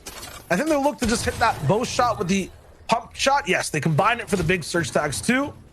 And that's going to be looking good for them overall. Stinkfish, 6 of them in play. You saw before, Sancho, Stinkfish kind of ruined one of their games. Now they're going to look to actually use them to get ahead of the competition. Sometimes the Slurp Factory team used to go out into these fishing spots. They become fishermen for a bit. That's a big part of Kirachi's game plan. They have about 3 slots that's all dedicated to heals with floppers and mobility. If they had a spicy fish, that's what they use to overtake height. So that's why you found, two's way out there by themselves. So that's a great adjustment by Quizzy's trio deciding to push, which has been so far a chill ride for that team coming out of Slurp Factory. And if you're in the top 10 right now, you're also looking to grab mountains or grab guardian posts. We saw a Nas at one of them. Refsguard's going to be up towards the middle of the spire as well. 5 points, bro. 5 points. This is going, you know what I mean? That's what separates them from first place. And we already saw Queasy got another one, so it's actually 7 points, right? The elimination, 7. We have yet to get to that placement threshold in the top 25, so 7 points right now separating first and second. Meanwhile, everyone's trying to catch up. They're kind of in a little bubble of their own, about 50 points ahead of everyone else. Nas, Flick, and Thomas, even the team all the way up top with Anilex and AZ, they need wins. They need wins right now to get all the way up top, but only one team can walk away with that victory royale. Only one team can really afford to push for double-digit elims and be safe at the same time. So Nas, Flick, and Thomas will try to. Going to keep rotating away. And I have to say, Andalix, they're coming back slowly. They're in top 10. In the previous game, they moved up from 13th to 10th place. They have 190 points. They're slowly turning their fate. It's one of those teams, just like in the playoffs of any kind of sports. They're a veteran team. You don't want to see them. You know they're going to be a tough out if they're along their rotation. So no doubt, seeing an Andalix trio sitting in front of you, that's not good news for Anas, because that trio is going to continue on their rotations. As you see, Reason actually knocking Pizza in the feet. Pizza going down. Reason feels like these guys are already hot off their step, looking to have another great game. Zyku-san and Jules, I would say one of the most surprising performances of this FNCS. Rolling in, they look so good on height. They look so good in their heat as well. They just lack that experience of control. But so far today, 7th place. They're right behind Flickanos Thomas and ahead of Janice Chapix and Hen. They're next to legendary names rolling in on one of their first FNCSs, you know, looking really good too. They're just having a very stellar performance. Excited to see how they look in future seasons. The games aren't even done today. If they figure out how to make up for their lack of experience, take more risks, they can get even higher on the boards today. They didn't even make it into round 4 of any of the qualifiers, so they are progressing right. And you're right, if the career trajectory, if they decide to stay together as a trio, they could definitely keep having a better performance in the next finals. Astroki looks like he's back up with Pizza and Ardit, so the full elimination didn't really come through. Savage, although, has kind of invested a lot into this game. Must be medkits or something that are already down, maybe big pots. Still has that stink bow, is going to be moving over. Ooh. Wait for the threshold, wait for it, wait for it. I'm waiting. Boom, Okay. 214. We learned the lessons, yep. Yes. Yes. They're looking real good. 214 above, and they still have chances to do more damage. Who's right next to him? Yeah, but it's Fast Strokey. They don't like letting a trio getting away for free. Fast Strokey, a lot of the times, if they're down on Surge, they like having these box fights, but I don't feel like in the last 2 games they're going to be playing that super risky. Just showing you there, they take a lot of like moments here to fight this engagement. You have Wakey's trio out there, you have Vidil's trio just a little bit further, so this wedge is already being filled with big names of the EU region, and 7 points is all they need right now. So that number gets to 222, they catch up to Queasy. Placement points haven't been doled out. 5 points we're going to be doled out in about 4 places, and the lobby focus is coming in. This is 2nd place here on the ropes. They might get KO'd, and that's Noah Riley applying pressure on the other side. That's Asterios applying pressure on the other side. Here comes the stink. The gas may be a little too dense for them, and Dreda now down without any shield on the sliver of life. Savage is on the same way, is able to get back to 100 HP, but Roughscar goes down. Too much pressure from all angles, as my boy Shio will say. Left, right, up, down, doesn't matter where they look, they were just getting too much, and now it all falls on Indreda's shoulders. This will be by far one of the lowest finishes they had throughout the entire tournament, and this is 2nd place once again. 6 HP and a dream, and that dream is being turned into a scary nightmare. Can they get it?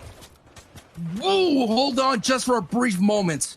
And that's what FNCS comes all about, the brief moments. To be able to res your teammate Revsguard and Dreda, the classic duo, now have to hold on tight. It's not a Savage clutch that they need, and now it's a duo clutch of Indreda and Revsguard. They'll try it. Red Rush Mappy Exterior still looking from the outside in. Indreda, their 2nd place ship, caught in a Bermuda Triangle of pressure and stinks all around. Might be a shipwreck here in just a second. It's going to be so tough to get out of here, and they're not sure what's outside these walls. You can hear the footsteps too. The shield for Revsguard, he went down to stink, so it still stays up for him. They get to save a lot on resources. In terms of the meds they have, they can see, I feel like, Revsguard through these walls. No, they're metal walls, gonna be tough. Here comes all the pressure. They have to move. Edit out right, but there's trios waiting outside too. 65 damage above, and they're still getting tagged. This is rough for Indreda and Revsguard for the moment. They're caught right back on Storm Line 2. 3rd zone moving in 45 seconds. This survival story has a timer. They not only have to escape this pressure, but then move in a time limit too. So this is going to be really strugglesome. 10 bills on Indreda too. This is just too rough.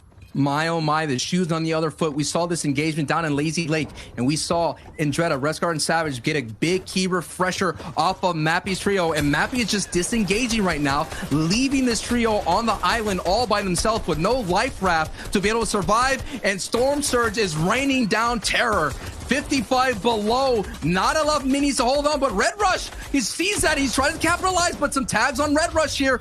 Revsguard and Dreda here, it's all but a matter of time for them to be eliminated here in one of the 2 of the second games, and the Raptor says hello, but Asterios is the ultimate king. He takes them down, and now Red Rush, Asterios, and Mappy get revenge, and what an almost bad timing for Indreda, Revsguard, and Savage to go down, because Queasy, Trulix, and Jerky are still on their feet, looking good, feeling good, breathing in that fresh air. Pressure, 1st place right now, watching in the feed, 2nd go down. Revsguard, Indreda, Savage, are going to be one of the only top trios in the game right now not to be playing out this specific end game. This is a chance for a lot of people to catch up, but at the same time, a chance at the second last game of the EU finals for Queasy, Trulex, and Jerky to really solidify that first place spot. The only trio I think they have to be have to keep wary of is the Deal trio. Throughout the entire day, they've been playing height. They've already defended them once. They already got a huge bow shot to stop their push. So we have to keep an eye on what kind of position does the Deal trios have. But let's keep an eye on here on a third place team, Tayson. Third place looking to take over second, but it's a 50-point gap they have to make up. Looking in for a big fight too. It's a Tomzy. Bloomy already a little bit affected. I think Percival's down. They're not going to be trading lives either. It's just damage. They pick up another. Find Percival. Looks like they found one more as well through the entire engagement. Haven't taken out the full trio, but they'll take those points. Let's talk about patterns and weaknesses for the two trios we were just talking about, Sancho, Queasy, and Vidil. For Vidil, once again, they're having bad games and then a victory royale, back to back to back. Their last game was just bad. They're slated to get a VR right now, especially we've been seeing them picking up eliminations all throughout the map. Now for Queasy, Trulex, and Jerky, their biggest weakness is having height like they have right now and not being aware of the lobby getting overtaken. This is a scary situation. The only games they've really choked and lost is when they actually have high ground. Their consistent games is where they play mid. They look fine. This is such a good spot for them. They look like kings right now. But that throne is definitely up for grabs. They have to be very, very vigilant. Think about Thomas HD Flick and Anas as well. This is not a pattern we've seen for an entire season, but these last two games usually is where they operate. They love the pressure. They like being in sixth place all the way behind. Now, it's a big gap. They're about 80 points away or 60 points away from the first place, Queasy, Trulex, and Jerky. But if they can catch up now, it has to be the time. They'll have to take them off of height as well. Let me introduce some other foes of Queasy's way. You have Shadow's trio, who are known to be aggressive at height. You also have a trio in Hen right behind them, who in game 4 yesterday were able to flank them and sneak up here. So it all depends where the zone 5, half in and half out. You already see Noah Riley already invested here in about 0 seconds. Here we go. In about a minute, we're going to see zone 5 revealed. And let's see if Queasy or Noah Riley or Shadow gets that first moving. We'll talk about the zones in the map too as these guys drop down pressure. You'll see a bunch of eliminations come through. The more important thing is we haven't seen a Slurpee endgame zone just yet in these FNCS finals. We've seen Caddy multiple times, Lazy Lake multiple times, the Orchard, Spire in the middle as well has been big, and Vidil, Noah Riley like to operate there. Everyone has experience on all sides of the map. Over here though, the bottom left side of the map, we have not seen any of these teams have their takes so far inside this lobby. This is going to be a brand new, fresh game. Noah Riley's looking for picks already. Thomas HD got some in the feed. Slender is still alive this game. All the trios we're used to seeing go down are up and ready. This is a completely fresh experience. What a solid position right here. Look how much lobby is just coming their way from Noah Riley, Vidil, and Reason. They haven't been able to get there. There is finally a good knock on Domentos right there, but those are the valuable elimination points they could to close the gap, because they have a lot of work to do considering that Queasy is still up. Here we go. Zone 5 is about to be revealed. This is going to be huge for the second to last game here of the EU finals. Let's see where it goes. Checking out all sides of the map. Looks like people are starting to rotate in. It's towards this top right of Slurpee Swamp. Noah Riley basically have the gatekeep position, at least from their trio. I see one on absolute height. It might be Trulex. No, it's Exterios, who's all the way on high ground with Mappy and Red Rush. Somehow they found a way to get all the way up top. The consistent trio coming in throughout the day have kind of, had a leg backwards. They're in 4th place right now. They have the best chance to catch up completely, but they have to fight Queasy. They have to fight Vidil. 3 different teams looking to have high and take this game. My oh my, we're used to seeing the low ground and just seeing Trulex. Yes, the defense they saw in the VOD how they got flanked on. They're trying to discourage that high ground retake, because we all know it's basically so much free. That's to be an economy type of way to take that high ground from, because they don't have to use all that. That's what Chapitz is keeping an eye on for. But look, actually Flick is pushing on Noah Riley. They're trying to take this height away from them, and Noah Riley's doing all that he can to stop it. Every team from 3rd to 10th is trying to find a way to get back into this tournament, get back to the first place slot. Right now for Anas, it'll be going straight to Noah Riley's box. A big pump comes in to trade. Thomas HD is keeping this team's dreams alive, but he's the only one left up with 19 HP. Landed a big pump, didn't get a full finish on the Elam either. This height take did not work out, and their chances for first place are definitely on the line.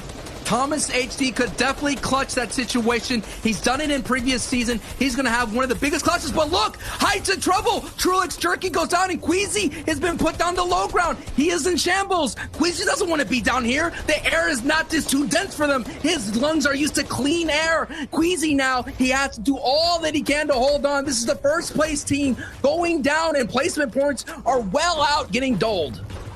This might be the most important clutch of Queasy's career in general. The longer he stays alive, the more of a gap he makes between him and Savage, who went down so much earlier. It's all about placement points for that team right now, but for Xerios, Mappy, and Red Rush, it's all about the catch-up. If Queasy goes down as well, it basically becomes a foot race for every top 10 team to close that gap, but it's all down to him. 15 different teams alive right now. That placement will come in every single time one goes down. Queasy moving forward, only soft mats, 400 builds. He's looking to harpoon any type of materials, but every edit he opens is an invitation for more beams to come from any direction that he's looking at. A big shot right in front. He dodges it, goes towards low ground. He's still moving in. He is getting more placement. Thomas HD's down. He has a little bit, but he's taken out now. For every other team up right now, it's a chance for contention, a chance to catch up to the first and second place team. This is that gap game, and every team's looking to fill it.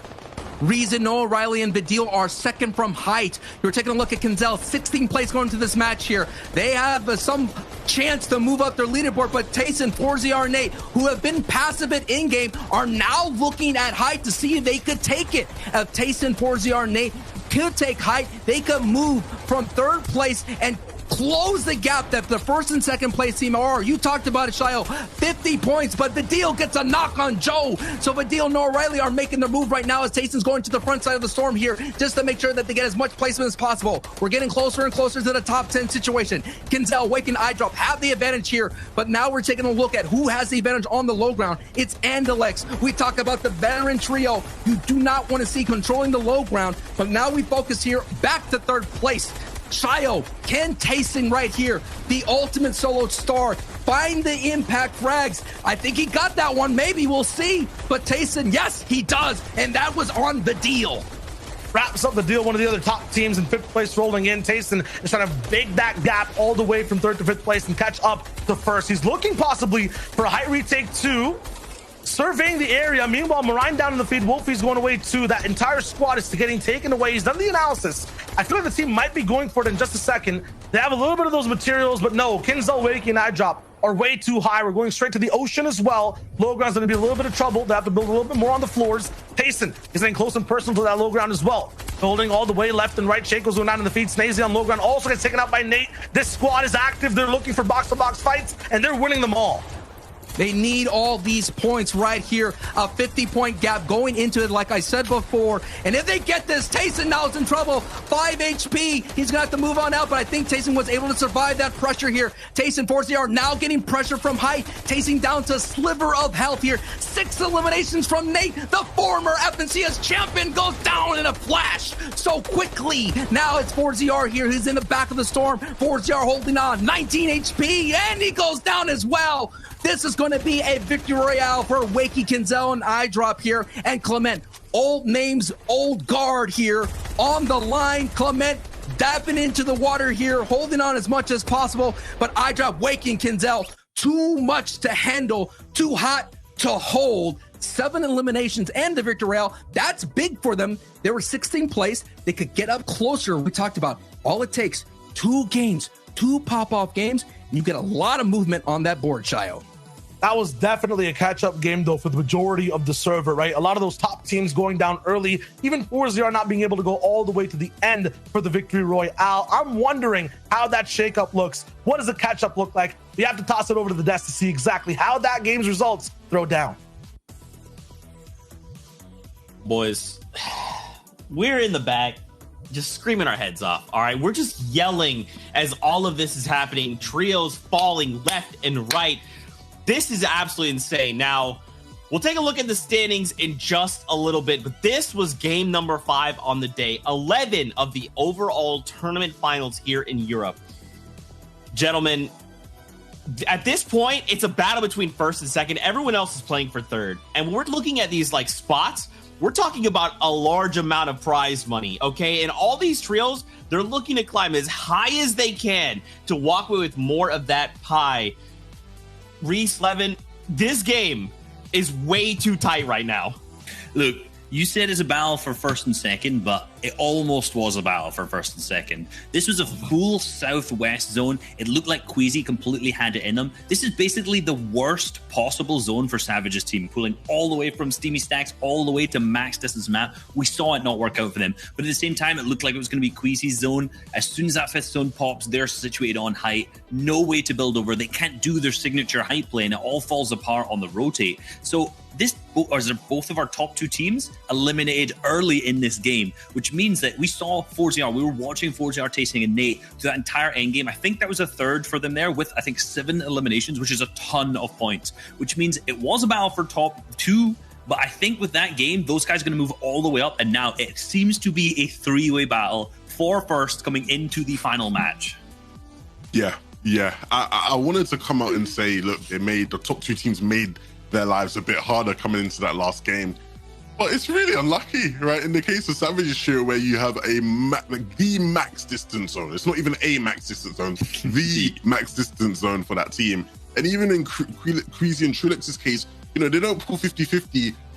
That height difference, it just wasn't going to happen, right? They just weren't going to get height there. And so you saw they were posturing for it, right? You know what they want to do, but they just couldn't execute it. And so going into this last game now, it's a 3-horse race. And what a race is it?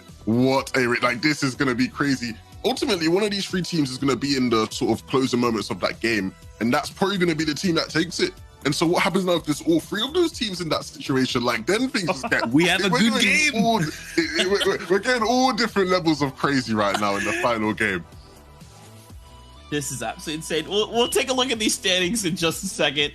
First, we got to talk about our top 3 going into that last game. This battle at the top. We got to highlight the 3 trios that are closest to the Axe of Champions. We literally just talked about these teams as already. We set this up saying, let's go the top 3 teams coming in. I think they're still the top 3 teams in contention right now.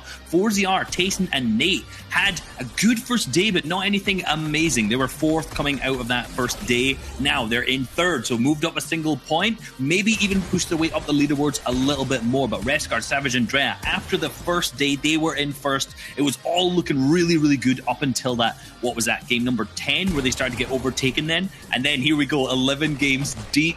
They've kind of moved down a little bit. The gap seems to be changing a little bit more. This is one of the best 3-way races coming into the finals that we've seen in a long time. This is so tense. Yeah, and you look at Queasy and Trulex, both incredibly experienced players. Juriki, this is only his 2nd time playing in an FNCS finals. Is the pressure going to get to him coming into that final game? He tweeted out just before the last game, we need to focus now. And so is this going to be the opportunity for them to close things out and win their first ever FNCS championships collectively? First team to break 300 points, 308 points, sitting on top of that standings. Queasy, Trulex, and Juriki, they need to hold on going into this last game. Refs got and Mr. Savage, even though they didn't get the game they wanted, they're still sitting there in 2nd. And, the gap is reachable between them and Queasy. And so now, even with Tayson, 4ZR, and Nate coming into this race, it is still a very difficult one to win. Look, here's what I'm going to lay out for you. The worst game that Queasy, Trulex, and Juriki have had so far has been 10 points. So let's assume that's the same again. That puts them on 318, which means that Rescard, Andrea, and Savage, 4ZR, Tayson, and Nate will need to win the game, and Queasy, Trulex, and Juriki will need to have one of the worst or equally worst games they've had throughout today when they're extremely consistent already, which is very, very unlikely in order for them to win. Watching Queasy, Trulex, and Juriki's early and mid game is going to be so critical because if they go down early, it's an absolute open field for any other 2. Potentially, I'm going to go out on a limb here. Reason, Vidil, Noah Riley. If they win with a huge elimination game, which we've already seen them do, and the top 3 don't perform, which again is possible, they could potentially get in there too, but they could also get up into top 3. Yeah, I think that's the thing, right? We are all focusing on who's going to be the one to clinch first place coming into this last game. But of course, there are still stakes that need to be set in terms of looking at who can get top 3. You want to auto qualify, right? So all those teams that, I feel bad for Sancho and Shire in a way, because they're going to have to keep a track of everything and let us know what's going on, because there is going to be so much riding on this final end game. Like, I just want to sit back now and just enjoy the action.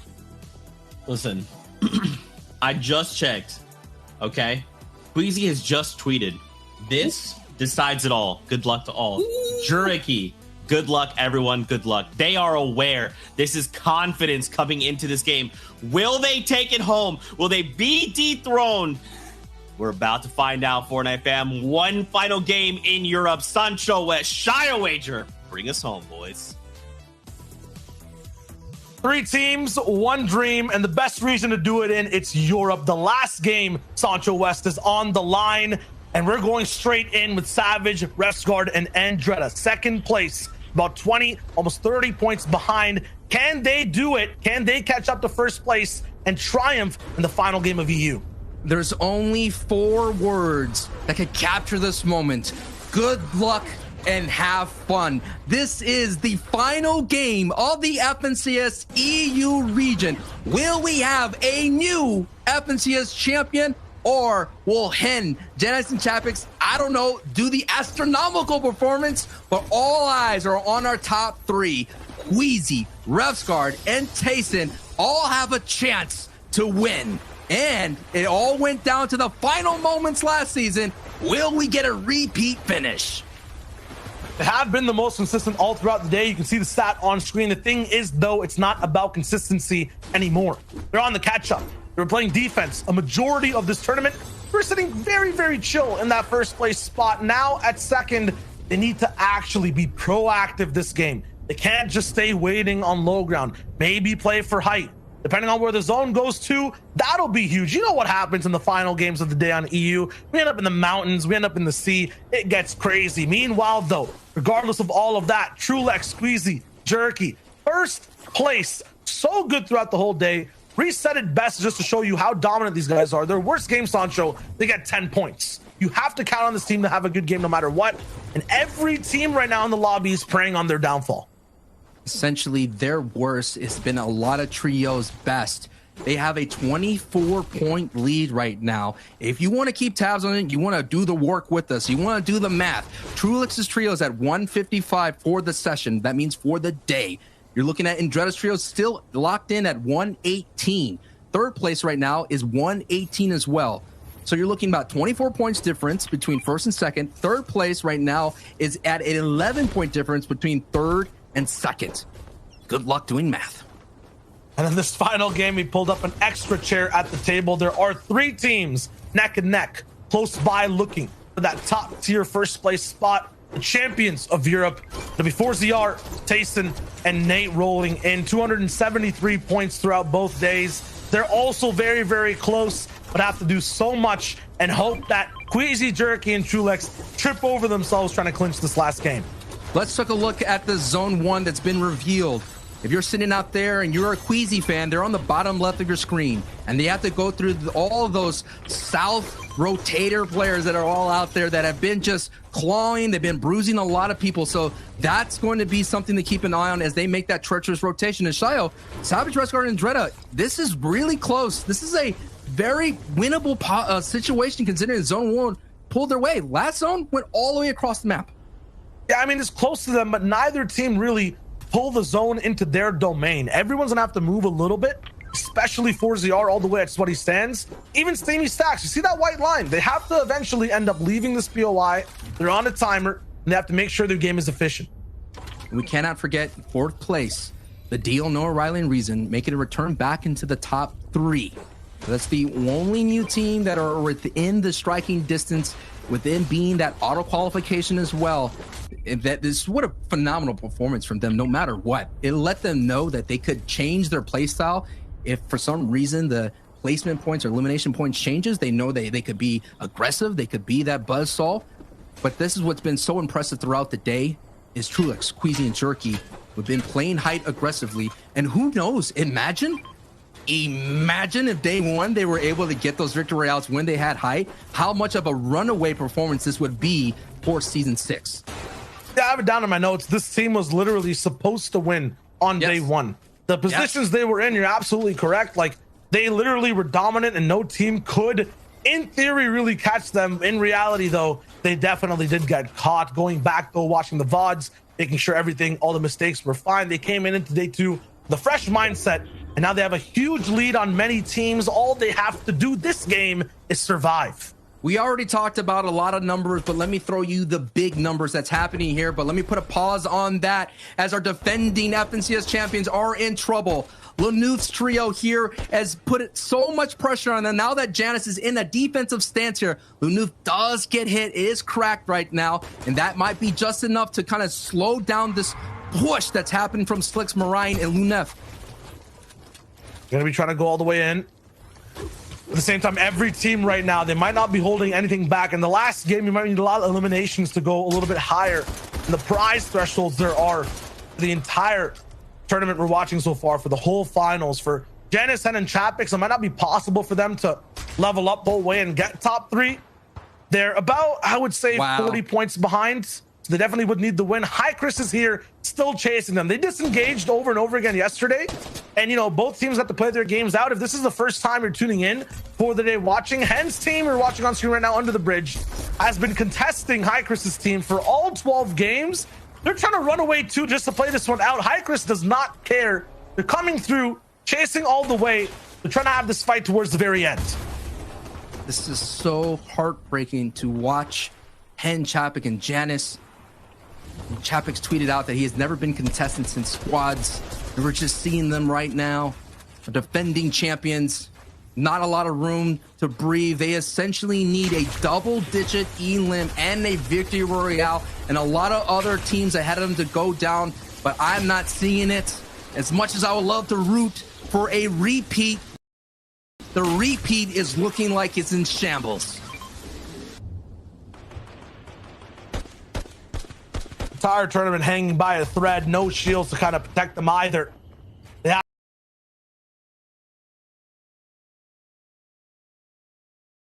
have to do this absolutely raw. Vortex jumping all the way in. Hen gets taken out. Chapix 1 HP. Both these teams, both these players have such a history throughout these entire finals.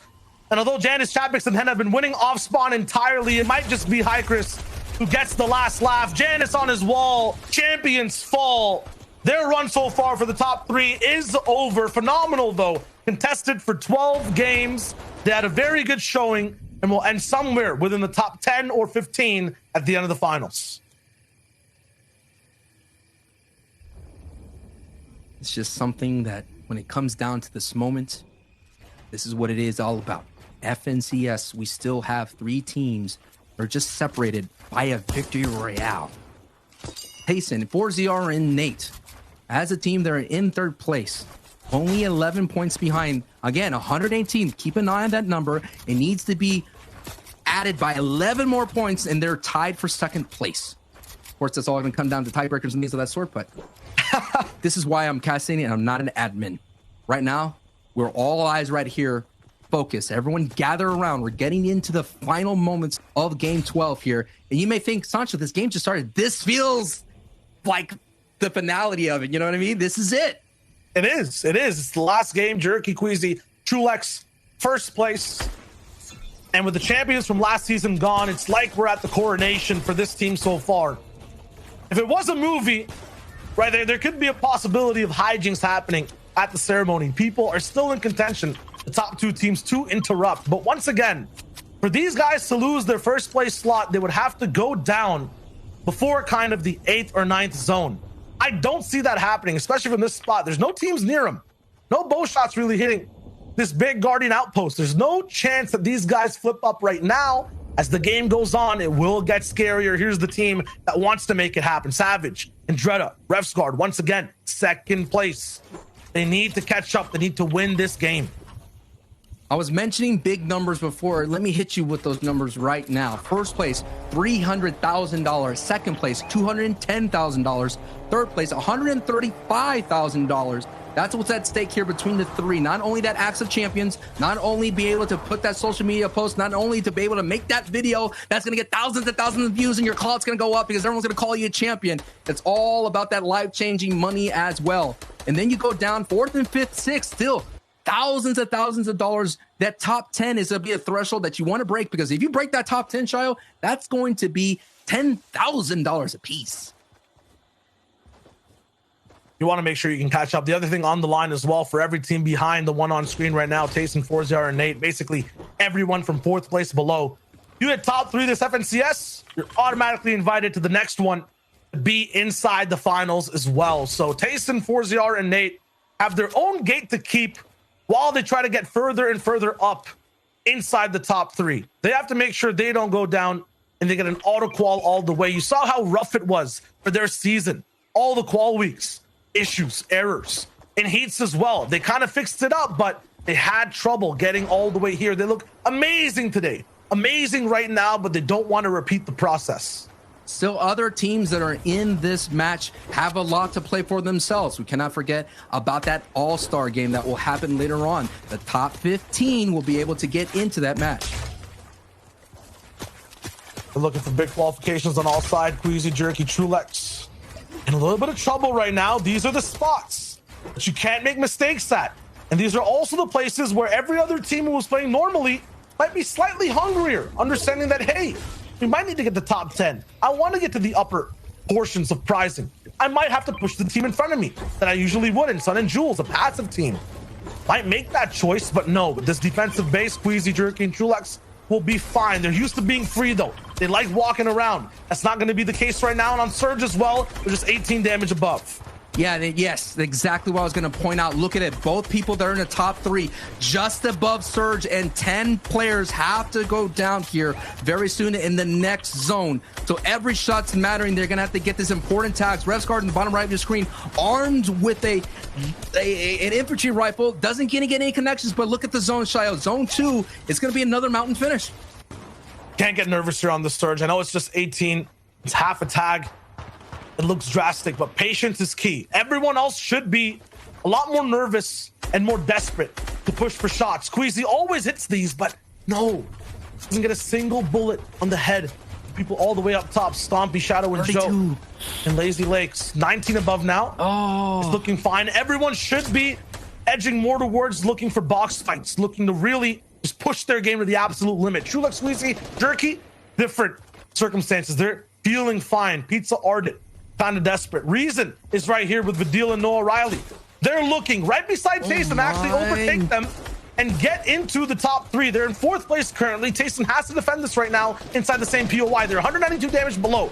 They need to go for a fight. They're pushing for it. Ardent inside this building, but no, Tayson is moving with no protection all the way up the side of this ramp, and he gets beamed down, has to heal all the way up, and 21 damage above. The outreach was worth it, but they're still not off scot-free. The monster that's underneath the bed of Tayson's dreams of a 3-time FNCS championship is now haunting them and giving them some nightmares, because look, they're only 9 above, and throughout the entire tournament we've seen Storm Surge being the bullseye, the target, and so many trios right now are looking for those easy eliminations to get them those thousands of dollars as they creep up more and more on the leaderboard. A lot to play for everybody else on the field. They can't true up a Surge now. The entire run they've had this season, it's been Surge issues every single time. There's no way in this game, the finale, will they just trip up for now? Yeah, they go all the way up, build the bases, 86 damage above. It's looking good. And now with 69 players alive, Surge will stop still. They're not kings of their spot right now. Joe, Stompy, and Shadow can have better peaks right below them. Fast Roki and Ardent will look to cause trouble. Meanwhile, Trulex, Jerky, trapped beside a river in a shed. They finally broke free and are moving on their way to an empty zone where no one's really claimed that much ground. This could be huge. Get them into a spot to survive and not really have a team interrupt them. Wow, Jerky, a big bow shot to get Surge. Remember, they were barely up on it. Another one. This is so huge for Jerky. They don't have to make as many edits now. They're going to be relaxing for the moment, too. The issue is they've bullied 2 teams on mountains and caught their attention. One of them being a team that might be looking at them stop their run, Savage and Dread or Revsguard.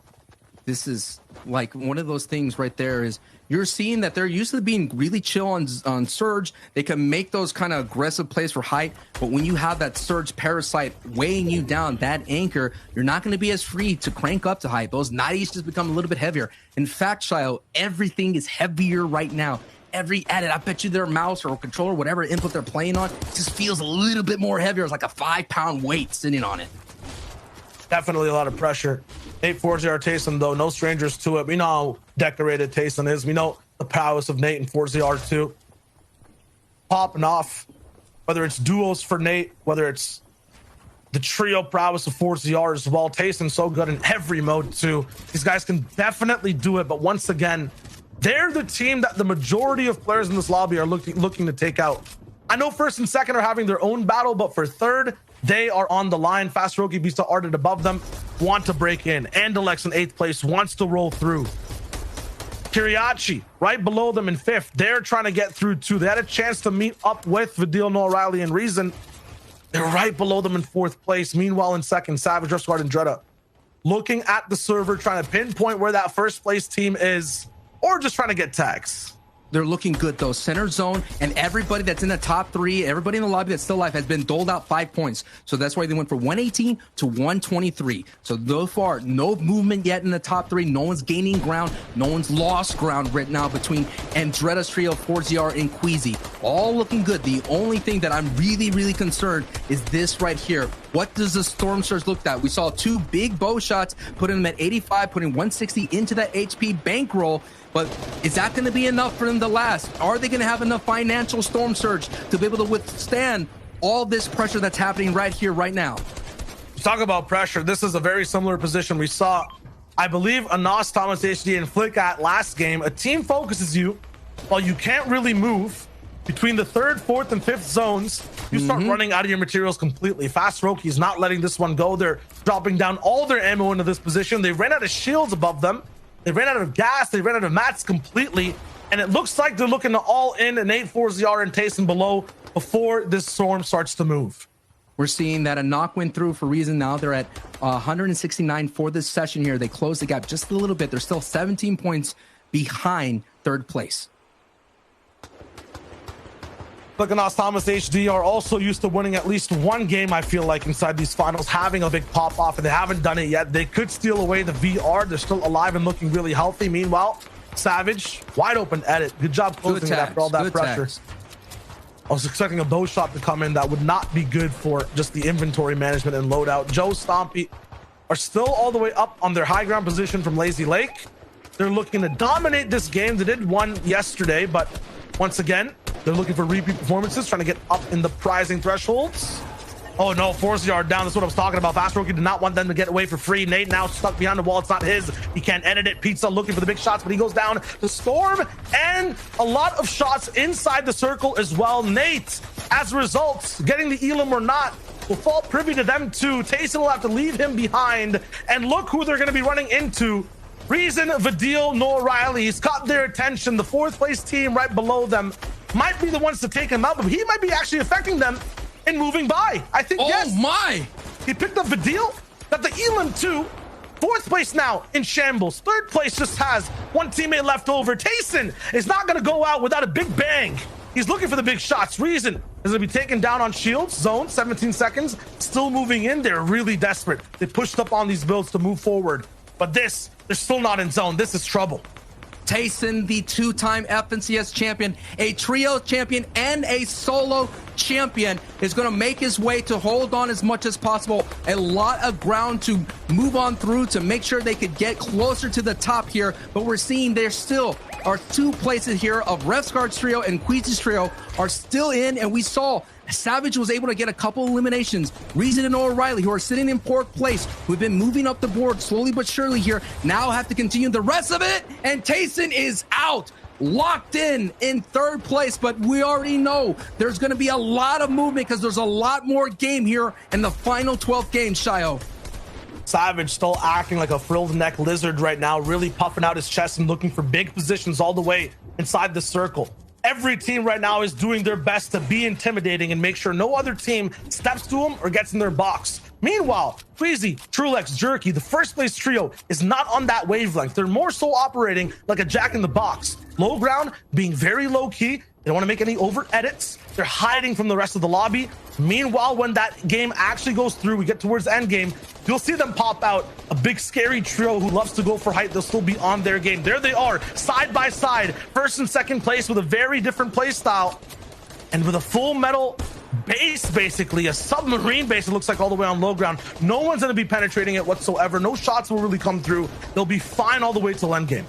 Let me just make things simpler right now. I know all of us are trying to do math, but Queasy, if they could just outplay Andretta, then they're going to be able to have a great chance of winning it all. It's basically a victory royale for Andretta. That is the win condition for the FNCS championship. This is a two trios race. You're absolutely right. Whoever survives longer wins this FNCS, as long as they get to one of those end game circles. So we're on our marks. We're getting set and ready. In 3 seconds, we'll have the zone and we'll be ready to go. Toos, Kiriachi, Stormy right, Noah Riley up top. You know, but Noah Riley, Reason of a Deal are on height. They're so good at just punishing every low ground team. This could be trouble for Savage and Queasy as well. None of them looking to take height, really. They're looking to survive. Same place, same boxes, and they both don't really pull zone completely. It's a pseudo max rotate, and they might be right beside each other.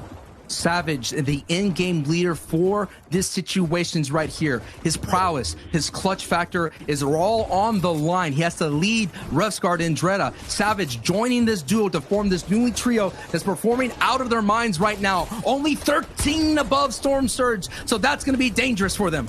They're following the old tarp of Trulex, Squeezy, and Jerky. They're actually box to box, side by side, it feels like, and right behind their tails, they actually end up on different layers. That could have been so dangerous that ahead of them. Breaking into another person's box, so they might go toe-to-toe with Andalex on low ground. I'm focusing on the bottom right now for Savage. Queasy is way ahead of zone. They're looking really good right now. Savage, meanwhile, is walking by, burning trees, a forest set ablaze, and working through builds that aren't even his own. This is not normal. He likes having his own lair. They found ultimate low ground, though. They're free. Green pastures, and they're moving forward. Meanwhile, Queasy is slightly elevated up top. It's a battle of who can survive. They put out some fire, but the rest of the builds catch. Savage's feet are hot. He goes all the way back, and it's time for a med kit. Meanwhile, Queasy going all the way a little bit for height, gets interrupted and dropped down below. Both teams trying to survive, both in so many different layers of pressure. Queasy trying to go back to his playbook to go for height, but was denied by Flick Anas and Thomas HT. All eyes are on the right side of the screen. Let's see what happens right here. Savage is in trouble. Savage is down to 7 HP without any shield here. This is going to be a moment right now for the tournament run is on their lives right now. Can Queasy, Jerky, and Trulix just hold on? But look at the push that's happening on the bottom right. Savage, the trio, picks up elimination, and they have so much space control right now. They're pushing through the builds. They're getting the E-limbs right now. But can Queasy, Trulix, and Jerky just hold on? That's all they have to do. Queasy, Trulex, Jerky moving slower and lower in boxes. Find a big edit onto the Symptos. They get a huge knock. This will be dangerous to try to finish, though. Every edit they look for could be on the front of a pump shotgun going straight to the face. Queasy backs up. The full trio still alive, still healthy, and have a reasonable amount of materials. Savage, though, pop the med kit. He's looking good all the way on the bottom right side of your screen. Anas, Thomas, Flick are still doing their thing on high ground. They're not over and ready to give things up completely this FNCS. And Andretta has gone down on the bottom right side of the feed. Second place might be getting left behind in the dust and fire as Queasy, Trulex, and Jerky are looking to control low. They're right on the same layer at the low ground, just a small layer separating. Savage and Revsguard as a duo have to work together against Jerky and Trulix. A knock goes through on Queasy, getting Clement. That's going to be a more points on the board right here. It's unbelievable. First and second here on the low ground, and Savage takes out Trulix. This may be the opening that they need to be able to catch up right now. Queasy and Jerky are still on their feet, and Queasy's in trouble. Queasy's going to be taken out, and now Savage and Revsguard with 6 eliminations and the victory royale in their sights could win it all right here, right now. I don't see Trulex fully out just yet, so that first team might still be in the way. Jerky going down towards the storm. It looks like I don't see Savage alive either. It could be a matter of just moments and mere points right there, but it seems as though Queasy, Trulex, and Jerky have done enough to wrap up the FNCS. It might be a matter of moments, but they should be your champions. Meanwhile, Thomas, Anas, and Flick They'll roll into the end game. You can never count them out when you talk about EU. Slated to win everything. They'll be on defense with Hadi, but Anas goes down, almost close to Thomas HD. Both teammates down. It's up to Thomas to clutch things out in the final game. 2 final teams left, but it's looking like almost, yes, a 1v3. The impossible task is in front of Thomas HD. This is going to require everything he's done so far, all the experience. 130 drop down, block the shot, another flick on the right, but it's not going to be enough. Thomas gets taken down, and and Joku are the ones to win the final game. But that 2-legged race, the 2-man 3v3 that happened in the end game, Sancho, looks like Trulex came out on top. Wow, what a great finish for our 12th game. Congratulations to Andon for getting that victory out with that trio there. You can definitely build on that performance. But hey, the soda's going to be popping right here, right now for Queasy, Trulex, and Jerky. Congratulations, you are this season's FNCS champion. Absolutely. What a phenomenal run on both days. The first day looking like they should have won the way they were playing. They couldn't confirm anything. They had their card in the register, just couldn't pay the cash. This time, though, they're getting paid in hundreds and thousands of dollars, winning out the day, 3 VRs, the second game surviving all the way through, 333 points. I guess lucky number 3 is the way for this trio season for this squad, Sancho. That was really cool. This is a newly formed trio. You know, they kind of had middle of the pack performances in previous seasons, and for them to put it all together when it matters the most in day 2, making those adjustments. You said it right there. $300,000 being awarded, $100,000 life-changing money and respect from the FNCS community. Absolutely. That's it, though, from Shia Wager and Sancho West on the casting desk. 2 days of games, Sancho, the craziest zones we've seen in the EU. I wouldn't want to cast it with anyone else. Not at all. It's been a pleasure. Thank you so much for having me. And thank you to production. Let's go ahead and kick it to the boys out in the analyst desk. Shia Wager, Sancho West, thank you guys. Absolutely incredible job. Boys, all of the threes are right. I was actually trying to run it. There was 5 threes. They have 53 eliminations. They're a trio, which is 3. There's 3 open qualifier rounds. There's 3 reboot rounds. There's 3 acts of champions. Wait a minute. It's all lining up. Queasy, Trulex, Jerky. They won. They won it all. And all I could think about the whole time was, what if Savage clutches it up? What if Sancho West's prediction came true? But it didn't matter. Because Queasy, Trulex, Jerky, they said, no, Zeke. I'm sorry. I love you and Sancho West so much, but we would like the acts of champions this season, and they walk away with it. Oh my gosh, boys, what an incredible day. There has been absolutely no doubt in my mind that this team has been one of the best, on the day. Anytime you watch an endgame, Queasy, Jerky, Trulex have been there. You see them on height, you see them not on height, nearing height, whatever their strategy has been, these guys have always been in the play. When we're looking at the matches, I am in no way surprised to see these guys up in first. 3 victory royales total, and this is just about time for Queasy's team. I'm so incredibly proud of them. You know, you look at the journey all 3 of these players has been on. Queasy and Trulex as a duo, you know, they've lasted a test of time in EU. We've known them to be a top team within the region consistently season after season, but they just couldn't push it over the line. They couldn't join that list of the elite within the region, and they finally have done that today. Juriki as well, the pride of Croatia, has come through, and he's really been the spark for this trio. He's been the Kickstarter that's helped them push them over the line, and the FNCS Championship to round things up. Look at how consistent they've been over the course of the season. Across all qualifiers they've played, across the semi-finals and these finals, an average placement of 7.5. No one even comes close to that in EU. These guys have just been so consistent to a different level. Just remember, I want to harp on about that a little bit, because qualifiers, semifinals, and now on the finals, their average placement was 7.5. That is incredibly consistent. That is the most consistent team today in the finals for the placement, but incredible how that manages to span across so many different tournaments, so many different stages of all of these different kind of moments. Incredible consistency from these guys, and these guys have been absolutely on fire. Note at the bottom, lowest points game, 10. Their lowest point game, I said this earlier, was 10. But that wasn't only just today in the finals. The lowest point they got was 10, but that was included to the semi-finals and to the qualifiers as well. So just absolutely nuts. These guys are clutching every single game that they managed to. And it's so, you know, you love to see the stories that you get out of it. And Fortnite is a game we all enjoy to play. It provides for such levels of hype and entertainment. But, you know, when you see Juriki talking about, you know, family matters and wanting to win everything to provide for his family, to help get his family out of hard times, it touches the heart, really. And I'm so happy for these guys. I'm so proud of them, because this is a great achievement that will never be forgotten.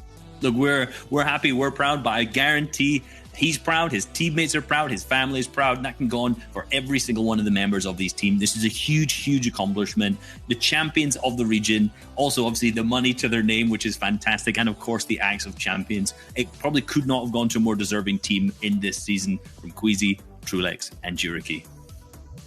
Once again, congratulations to the new Trios champions in Europe. Well fought, an entire season, and now you can hold your heads high. With the Axe of Champions in hand, they will look to defend that title going into the next FNCS. We got to relive the BRs from the day, boys. There's standings we got to look at. There's all these things we got to talk through, because it has been a nail-biter, heart-stopping action, heart-pounding action. I can't even I'm trying to process this in the moment, but I can't, Reese 11. I just can't. But we got to take a look here at this next little bit. My goodness. You got to remember, wow. it was a battle, right? All the way down to the end. Obviously, we see Queasy, Trulex, and Juriki. Number one, 333 points, $300,000 earned for the team split each way. 100,000 each. I'm certainly not complaining if I were them. Let's put it that way. But going into the final game, it was all between Restguard and Dread and Savage. They had the ability to clutch up. You know, it looked like it could have been their time as well, but a second, so just falling a little bit short. But again, you can't be upset with a second place finish. This is an incredible, and they played out of their minds throughout the last 2 days. They were in first for pretty much the majority up until the last two games. So really, Queasy, Trulex, and Juriki just took away with it. Yeah, and the third team that will auto qualify for next season's FNCS finals is Tayson, Forziar, and Nate. And look, of course, all the attention right now is going to be going to the winner, but it's very important to note that this is Forziar and Nate's first FNCS finals in over 2 seasons. The past 2 seasons of trios, they've missed the finals. And look what we've been missing out on. We've been missing out on 2 of the best players in the game, 2 players who in particular will get results like this. Top 3 in FNCS, not too shabby if you ask me. And Tayson, renowned as the best player in the world, the first player in the EU to win a back-to-back FNCS. Paired with these guys, I cannot wait to see what they do next season. A phenomenal result. If you take a look at the rest of the standings, though, as well, a lot of these players will want to, say, "Oh, we wish we could have done better." But at the end of the day, a great result for a lot of these guys. They should all be proud of themselves. And Reese, we keep going on about it, but financially, getting a piece of the cheddar ain't too bad. Yeah, that's a nice bit of Wonga for placing in between the 11th and 20th. And, you know, I say this, I think, multiple times during the broadcast. If you're a team who's placed between the 11th till the 20th, you know what? You guys have performed incredibly well to even get here to this stage, performing through the qualifiers, performing through the semifinals, and now making it here today.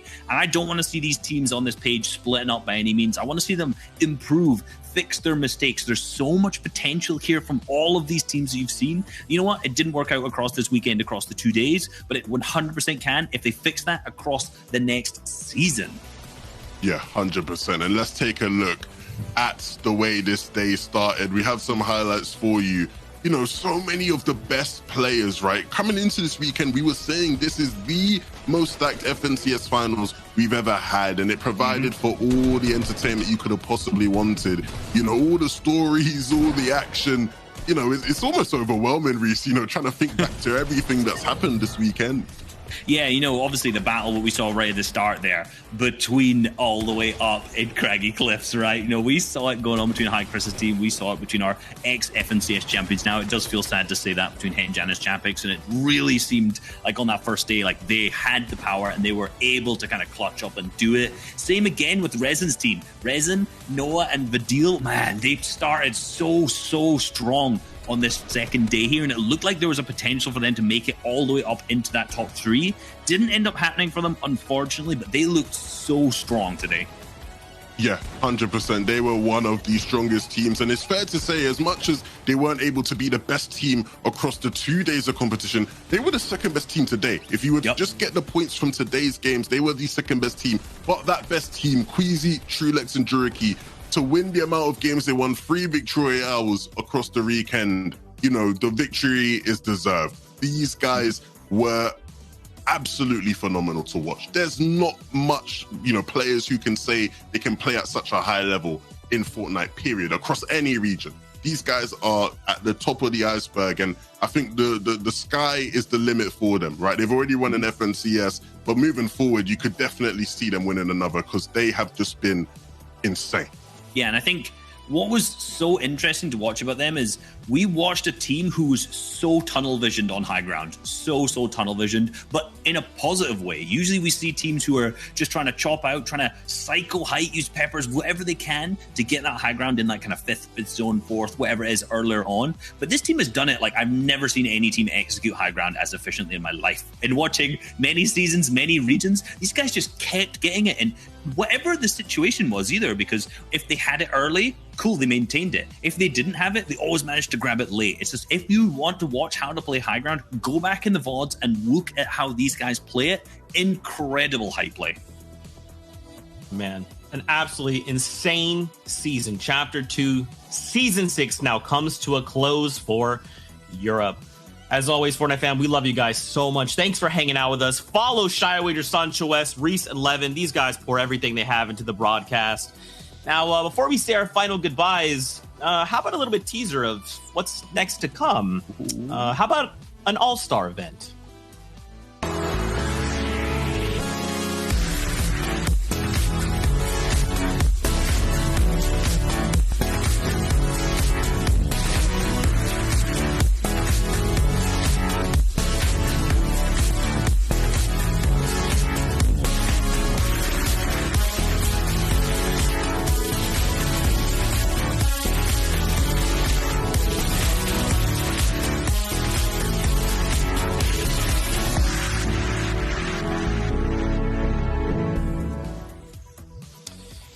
Now, I know you got a lot of questions, but don't worry.